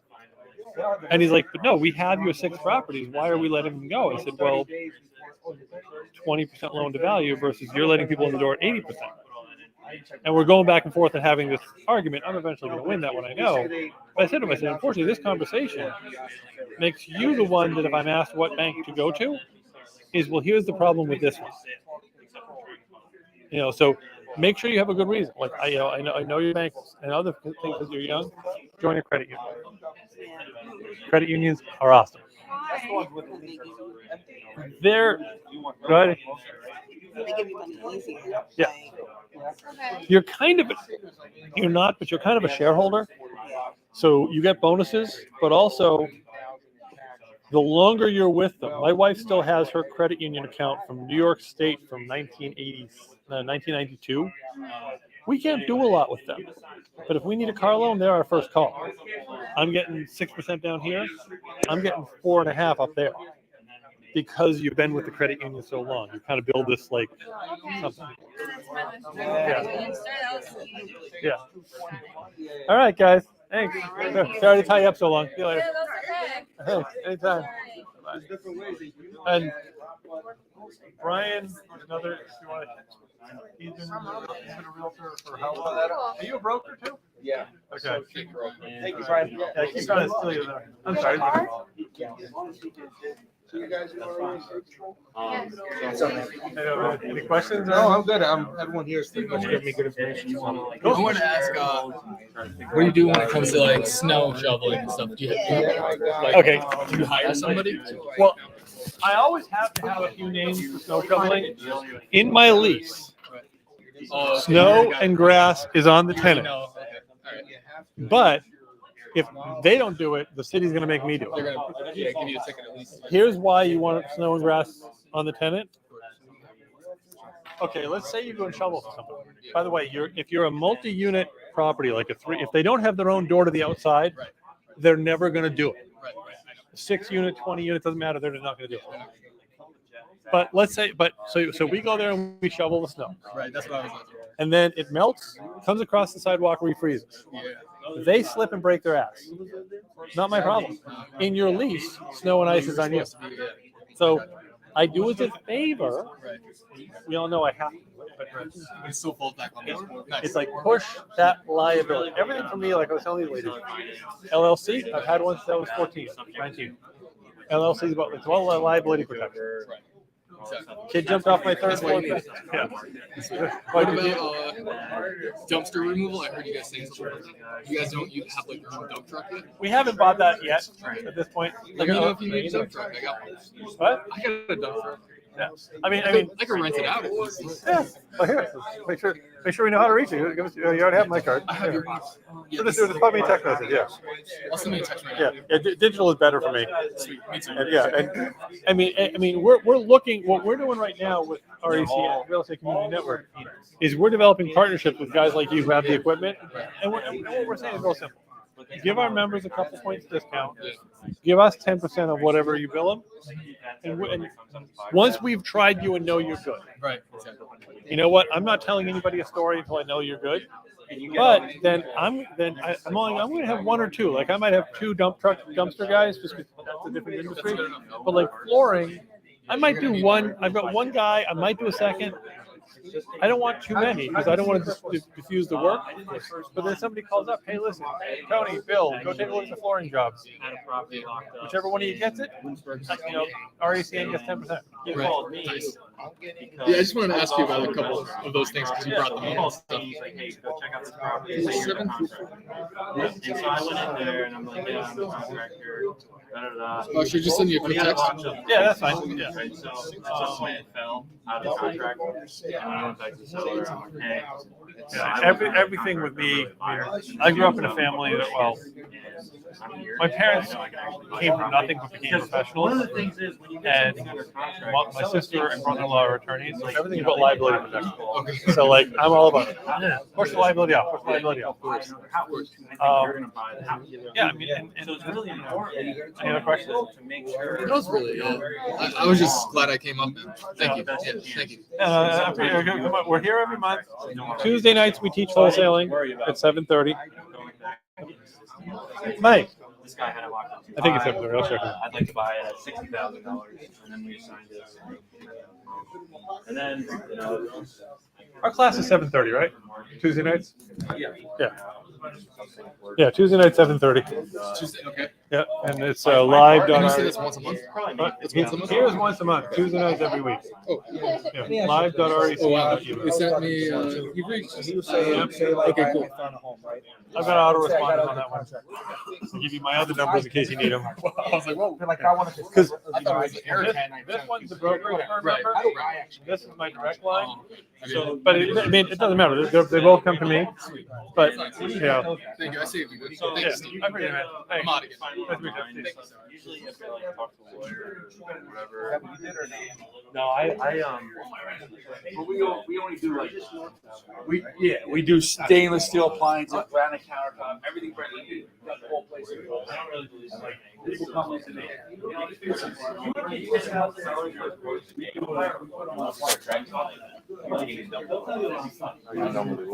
I know it.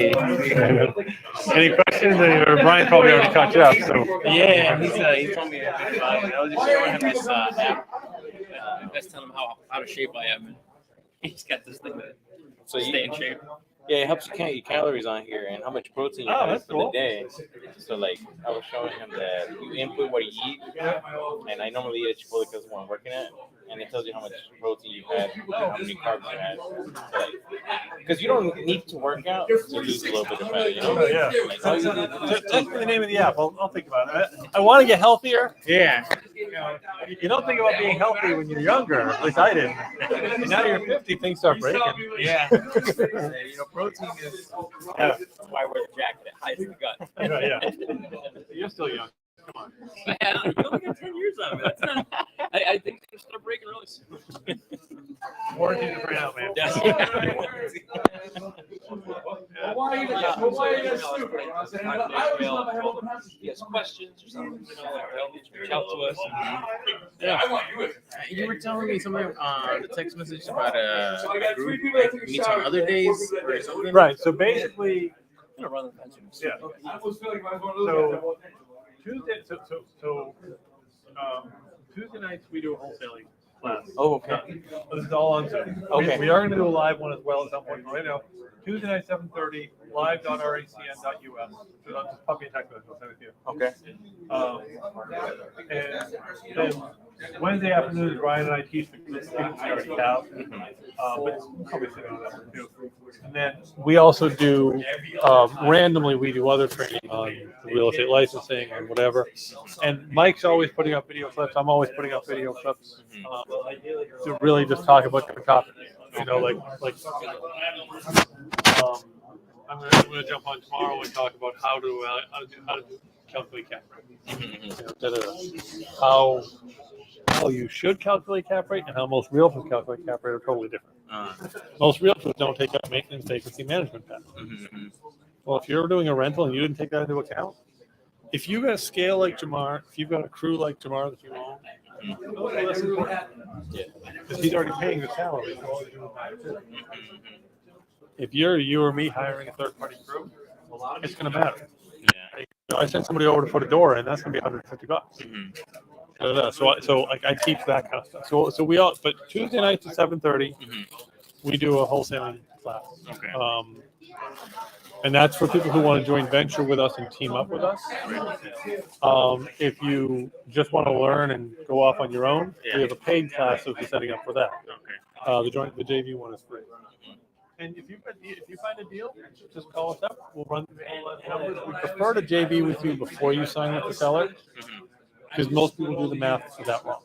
Okay. And if you've given the seller too high of a price, we can't do anything. We can't fix it. I mean, we may be able to, but I find very few deals, like maybe 10%, that somebody else has signed that I can actually get involved with. You know, if Jake's got a deal, I know he ran his numbers right.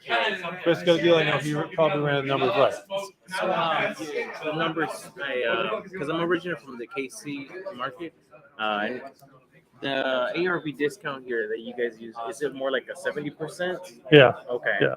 I mean, so what are you using down there?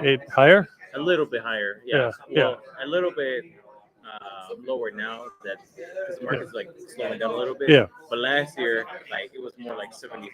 Right. Like because they were just selling so And fast. I know a lot of it. I mean, during COVID crazy, the math didn't make sense and Yeah. nothing mattered. It was kind of like a hysteria comedy. And I told people going into COVID, I had 40 units. I have 12 now. And look, why'd you sell off so much? Well, because people offer me stupid money. Yeah. You want to be stupid? Here you go. It'll correct itself later. But yeah, I mean, and I tell people, I don't understand an investor. 75, no big deal. But I have people who are buying at 80% of ARV and then doing repairs on top of it. I'm buying it whatever minus, minus my repairs, minus my holding costs, minus my this. I take out realtor fee. I take out everything.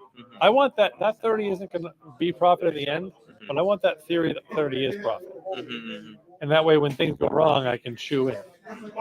People say, well, you don't need a realtor to sell a good flip. Well, if you're right, I just made myself 6% more. If I'm right, I didn't get hurt because I planned on it. And so, so 75, 70, 2/3, 70%, maybe 75. It's edging up a little bit. The biggest thing for me is that you got to tell the seller, hey, listen, you could sell this house for 70. I'm offering you 40. You want to give it to a realtor, you're probably going to get 70. But you're going to wait and maybe get your 70. You want 40 today? I'll give you a contract for 40 today. I mean, have you been wholesaling a while? No, I've been mostly just studying, and I did get a contract, but I think I couldn't sell it. I think the ARV was a little bit too high. Yep. And so, I ended up backing out and not going through with it. And well, the holidays came, and I moved out And, anyways, I'm starting back up right now. Okay. But when I first got it like introduced to me, it was like back last year in I think it was like July or something. And then one of my friends, he's into real estate, but he's into commercial real estate. Yep. With a bigger company. Yeah. And he was telling me like, they do wholesale deals. Yeah. And, like their company, it's not like their intention to do it at first, but like sometimes that's what they have to do. And then I was like, oh wow, this is real. So he's like working into it because it seems like too good to be true. Like how do you like? And you can wholesale pay for it, anything. I mean, a friend of mine. A friend of mine wholesales almost exclusively. Well, one of his divisions exclusively wholesales. I'll see you next Hey, meeting. see you later. Thanks, man. Appreciate it. Wholesales self-storage. His average self-storage wholesale fee is $250,000 plus 5% ownership. That's what but he specializes in that. He's the guru in that. Da, da, da. You can wholesale anything. The trick is because wholesalers are so Wild West, states are shutting it down. Baltimore is considering a bill. Right. There is no assigning of real estate ever again. And that's all the wholesalers' fault. Yeah. So that's what our investors association is all about. Yeah, I mean, and we'd love to have you, JV with us, work with us on deals, be part of our team, and we have it set up so that depending on your experience level, we pay you higher commission. If you want a team under you, we set it up kind of like I did my brokerage. Right. And if you get your license, then we can commission you on that stuff too. Because some deals won't sell wholesale. They just won't. Some people don't need to sell that bad, right? They don't sell that bad, or the number they owe on the house. Like Jamar was talking about Vine Street, he's picking it up for 105. Truthfully, when I started the process with this seller, if I'd known we were going to be at 105, I would have told him to list it. It's now condemned, but it's a semi-broken double in Scranton, right by the hospital. Great location, but that's not really a cheap wholesale number. Yeah. But they owe 99,900. So there's really nowhere to go. Yeah, right. If we'd known they owed that up front, I probably would have said no. We should have MLS. So it's like knowing it. So every deal is different. But if you have a wholesale deal and you don't have a license and you end up having to pass it to me as a realtor, I can't pay you. I can't pay someone who's not licensed. Right. That's why I say everyone should just get licensed. Okay. Yeah, and that's what I was looking at. Maybe later on, because it is like another option that you can give to the seller. Yep. If they don't want to wholesale, they don't need the cash right now. They want to get a little bit more money for it. We can do that for you. The one thing Ryan and I are finding we've done this 2 or 3 times where we said to the person, well, here's what we can list it for, and here's what we can buy it for wholesale. And there have been 3 people in the last year who said, no, thanks, I'm going to list with somebody else. Like, well, wait. Or no, thanks, I'm not going to take that option. I'm like, well, these are really the only 2 options you actually have. Yeah. Because I'm not sure what other if you're not able to fix it yourself, you can't rent it yourself. What third door is there? Yeah. And I'm like, look, whatever, that's fine. Whatever floats your boat. List with somebody else, I don't care. But what Ryan and I've kind of experiment with is only giving them one option. Saying, listen, I'm a realtor. I'm not here as a realtor. I want to make you a cash offer. Only have them go realtor if they ask for it, or vice versa. Hey, I'm a realtor, and you know what? You're better off listing this property. I'm not going to make you a cash offer. Only go the other way, because there's you can confuse them. Is what we think is happening is we're confusing. Yeah. But yeah, I mean, have that door. But really, this market is ripe because compared to most other markets in the country, I think KC is actually one of the ones where it's got good returns. We're running a 10-12 cap on rentals. I think you guys are running a pretty good cap rate on rentals down there. On the Kansas side, I think they're a little better than Missouri side. Yeah. I think so, yeah. Yeah, that's right. You guys have that sort of split. It's weird. split personality there. But yeah, I mean, I talk to people all the time. Like, I had one client. She ran 12 properties by me yesterday. I said, we're skipping all of them except maybe that one. And she's like, why? The rest of them was 6%. I said, yeah, I can pay you 12 if I borrow your money. Why are you making 6? And 6 is going to turn into 0 a lot faster than 12 will. So let's look at the ones with double-digit cap rates. So if you screw up, you're still profiting. Yeah. If you start at 6 and you've screwed up, what do you have? You have a property that's breaking even. So, you know, we have good cap rates. We have low, relatively low. I mean, when I bought here, I was finishing for $30,000 a unit, bought, fixed, and done. Now you're buying them for 50, 60, probably finishing around 80, 90 a unit. But still, your returns are high. And the overall dollars are low enough that almost anybody can buy it. Yeah. You know, $150,000 for a double. Yeah, you can get it. I've sold, 3 of mine sold that way. Families came in and said, "Yeah, I'll give you 150." I said, "Great. I only have 20 into the property. I'm liking that extra $130,000." You know, kind of thing. And yeah, so I mean, and we can walk you through that. We have the lenders, we have the title companies. You know, we can. And what I was telling the ladies over there is, I said, your team is going to matter. Right. Yeah. I have a few title companies I work with on a regular basis, and I know instantly when the buyer tells me who they're using for title, whether or not it's going to go well. And and knowing, okay, you know, hey, I'm in a bind, I need help. You know, I had something come up on a deal last week. I didn't believe what the title company was telling me. I sent the HUD over to my title agent. I'm like, I'll pay you $50 to tell me what's wrong here. Yeah. She's like, I'll tell you what's wrong for free. This is what's wrong. And she wrote this whole explanation. I sent it over to the attorney that was doing the deal. And he's like, oh crap, she's right. So having those resources, having the contractor who can do, you can probably do your own estimates, but having the contractor that can help back them up. Yeah. You know, having those building inspectors. Jack and Andy have retired from Nanticoke, but 5-7 years ago, every few months, Jack would drive me around the town. He's like, I need you to stop by and fix that one. I need you to buy and fix that one. I need you to buy and fix that one. Those are the kinds of people, those are the relationships you want. And that's what Mike and I and Ryan and I have built over the last long time. Yeah. So, how long have you been real estate? My first building was in Boston Warehouse in '97. I started buying full time out here in '09. I became a realtor and a wholesaler around 10 or 11. I didn't even know that was called that. Tax sales around the same time. I started being a realtor in 15, broker in 22. You know, somewhere around 15, 16, I met these guys. You know, and so I mean, we're known. You know, there isn't anybody in the market that doesn't know one of the 3 of us, and obviously usually me because I'm the unusual looking one. And like I can call any building inspector. Hey, knows the story I was telling about the house that he had to do the clean out on. That inspector said the day after I bought it, it needed to be empty. And I texted the inspector. I'm like, Dan, I'm in charge of it. I need till Monday. I need 4 more days. And he's like, you're gonna get it done. I said, it'll be done.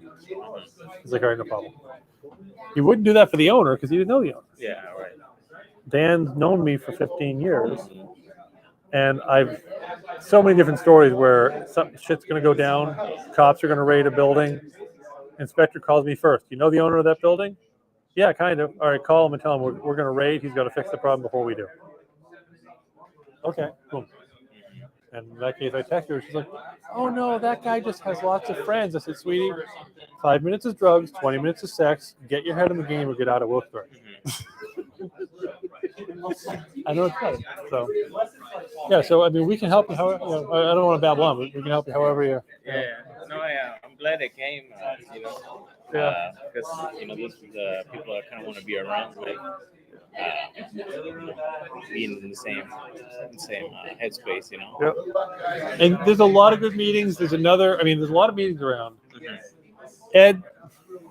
I forgot how I even found you. I just thought I got you on Facebook. Oh yeah. Mike's out there more than I am, but yeah, we're both out there. Yeah. Edison's down in Hazleton, 3rd Thursday, I think. He runs a much more beginner class, but it's also much more not purely real estate. There's a lot of them popping up, and they're all good. I mean, they're all valuable. Yeah. But what we like is the networking, a little teach, some networking, and come over to our office. We're in the big yellow building on Pierce Street, 480 Pierce Street, Kingston. Is that on your card? That address actually isn't, but just pop me a text message. I'll send it to you. Yeah. Yeah, but it basically, when you're coming over the Pierce Street Bridge in Kingston, you'll see the big yellow building by Arby's and Aldi. We're in the big yellow building. So, that's kind of hard to miss the giant yellow brick building. Okay. And you want if you need to meet with somebody, I'll show you where to find the keys. You can borrow the office, whatever. Da-da-da. We got our 4 camera. We got our 4 camera production studio. We got the drone. We got Mike's got the Matterport. I've got a cheaper 360 camera. I gotta tell you, the 360. Even if I don't do the tour, if I just go snap, clients love it. They're like, well, what's the other wall look like? I take your finger and spin it. See, that's what the other wall looks like. Okay. And you know the game. Give them the most and best information. Yeah. Don't skip your seller's disclosures. They're required by state law. Don't skip your EPA-led disclosures. You see something, say something. Like I made the joke with Jamar about the flood zone. I knew he knew the flood zone. We both know it's more of a paper flood zone than an actual flood. But if you think, always check floodsmart.gov, always check the flood zone, because almost everything in this area floods. Yeah. Flood zones are huge. Assume there's a mine under every property. And advise, if you're a realtor, advise your clients to always get mine subsidence. Almost never happens, but if it's your building gets swallowed, it'd be nice to have some. Come to our meetups, come to our Tuesday classes. Yes, he just has great. What made you relocate from there to here, though? Why'd you come? Well, Kansas City. I love Kansas City. It's it's my home. That's where I grew up, and well, I just kind of wanted to leave the nest, Yeah. I wanted to. Yeah, but how'd you find this backwater? I actually have family over here. Oh, okay, Yeah, all right. I have an aunt and an uncle. My aunt doesn't live here anymore. She lives in New Jersey, but she has a house. Okay. And so that's where I moved into when I got to Scranton. It's in Dixon City. Okay. And my uncle, he still lives in the house. They're divorced. So I was there, and I just wanted to leave and explore life on my own. I'm originally from Boston. Yeah. I found this place because my wife was my girlfriend at the time was at a radio station. Yeah. And I'm television, she's radio. Uh-huh. And we came here. We were here for 2 years in the late '90s. We left. We were like, "What's this strange place?" And then a little while later, we're like, "I kind of miss this strange place." And you can survive here on little money. It's not an expensive place to live. You have a really good life on $40,000-$50,000 a year, even less. Yeah. So it's like, and it has. It doesn't have as much nightlife maybe as a major city. But you know what? There's a lot to do. It's calm. Yeah, it's like, and it feels very homey, and also it's 20 years behind the times. We don't have the crime some of the other places do. Thankfully, we've gotten rid of most of the racism, but like Norman Rockwell, especially some of these smaller, like the cities, medium-sized towns, some of these smaller towns. Honestly, I love it. I'm sure my daughter's going to move out somewhere else. There'll be a draw to this at some point. Yeah. Yeah, and also on a business side, the code offices are easy. The rental laws I call them balanced. Some people call them landlord-centered. The investment prices are low. It's very easy to get the contracting labor overall sucks, so you got to stay on top of them. But it's very easy to do the business. And once because you have an uncle here, they're going to accept you quickly as being a local. And that's important. Not being an outsider, this area still has a little bit of that. Yeah, I noticed that when I came. Yeah. But I have noticed that there is a lot of people coming in and out of the city.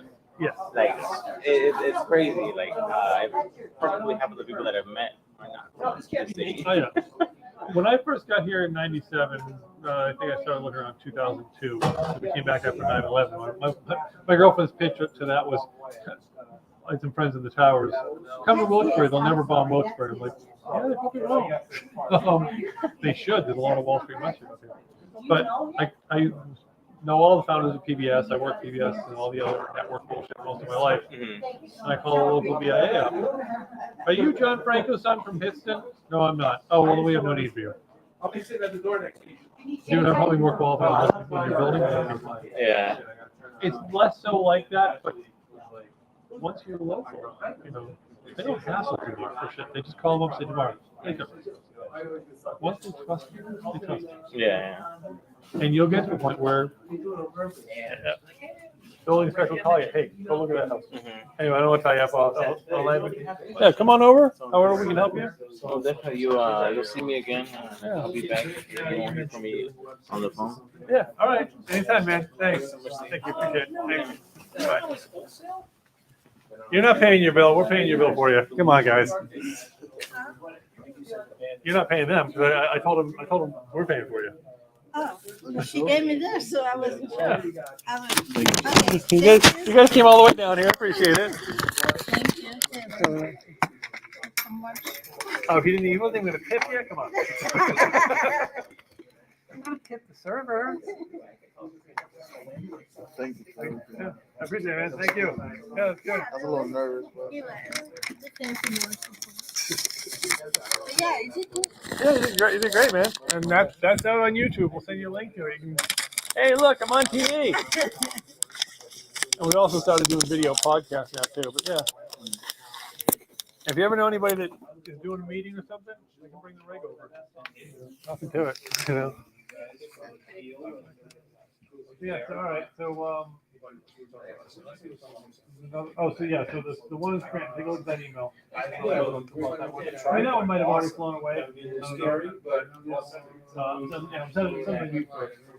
Like there was another guy called me today. He was like, "Oh, I heard you got a single in Wilkes-Barre." I said, "Well, I don't." And honestly, I'll call you first anyway. This was the guy that walked away from Vine Street, and I said to him, "Here's my problem.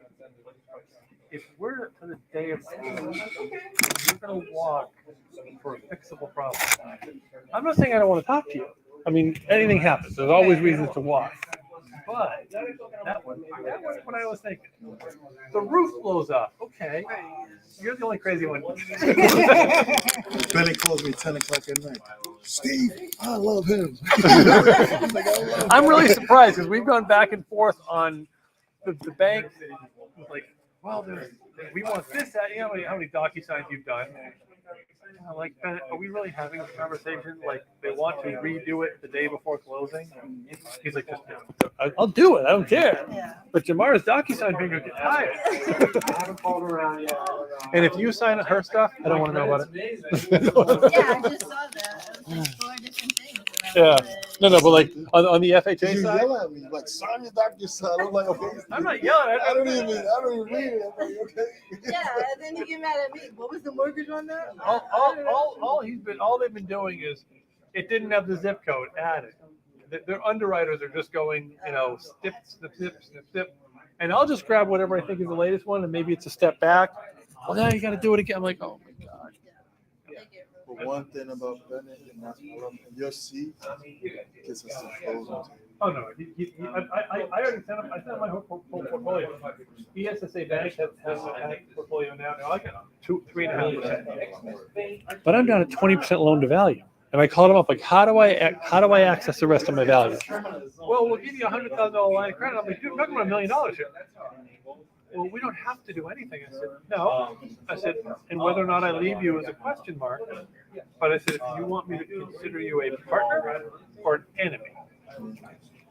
And I sent over to Bennett. He said, after Vine Street, I'm not talking about this till we're out the other side. But I said, I want you to tell me what I can do. I don't want to pay 7.5 when I'm paying 3. But can you take a seat on some of the properties?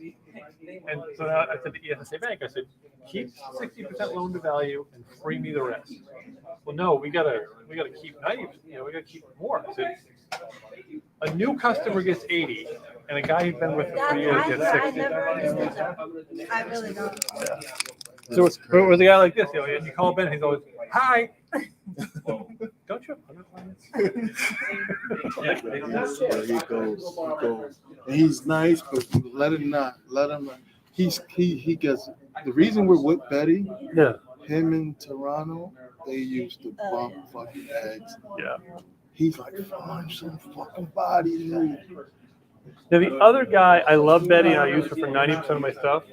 But on a deal like Wood Street, where it's a double close, there's an attorney, so I have to bring money to Betty to do my half of the double close. There's an attorney, Eric Mahler, he doesn't need the first part of the money. So when double closes, now I haven't tried Eric yet. I've been for another year. So you have to buy it first with Betty? Well, because of the spread, I don't want the seller to see what's actually happening here. I know you don't give a shit, but he cares. So I'm buying it, and I believe Betty is technically correct that she needs me to bring outside money to buy it, and then an hour later you buy it. Eric is like, I don't care. He's like, I'll pay for it. I don't care. And so like, but I told him, listen, I do everything with Betty, but if I've got a double close, maybe I'll throw a couple your way. Yeah, I don't care. Yeah. Like I said, Betty's cool. She knows. Like, she'll tell you. I mean, I call Betty the Keebler grandma. Like, she's gonna make sure you're safe. She's good. Betty's good. You realize that almost any other title company in the area, you'd already own Rowland Street. Betty took one look at that power of attorney, and she's like, nope. And then she's like, yeah, that notary didn't go all the way to somewhere. Well, I know her. I know she didn't go. Like, I know her. She didn't go down there. Turns out you can't go down to the jail. I didn't know this, but like they have their own little notary thing going on. Oh, wow. So you know what? I mean, at this point, you know what? Rowland, was it meant to be? Maybe it comes out the other side, whatever. But yeah, but I mean, yeah. We gotta wait for them to just sign off to get the money back. So technically, the deal is over. I want her to, not them. I'm only getting her to sign. I want her to sign because just covering my butt. Technically, the deal's over. It didn't close on time. The closing was a while ago, so I could probably write the escrow check. But I'm just asking you to wait a couple more days just to make sure she gets it signed, just from my end. If she refuses to sign, well, our deal terminated. So, you know, that's it. No, I mean, and you know, I mean, from what you said, if she comes back, then maybe you still want to buy it. It's, you know, If she comes back, and like I said, but I want to free that investor, give him his money back. And okay, yes, yeah. Like And- I'll buy it, like I said, Yeah. but like just him. He like they already telling him like the deal's done. Look for new deals. Yeah, yeah. You get what I'm saying? So he's just like he's already scared. Yeah.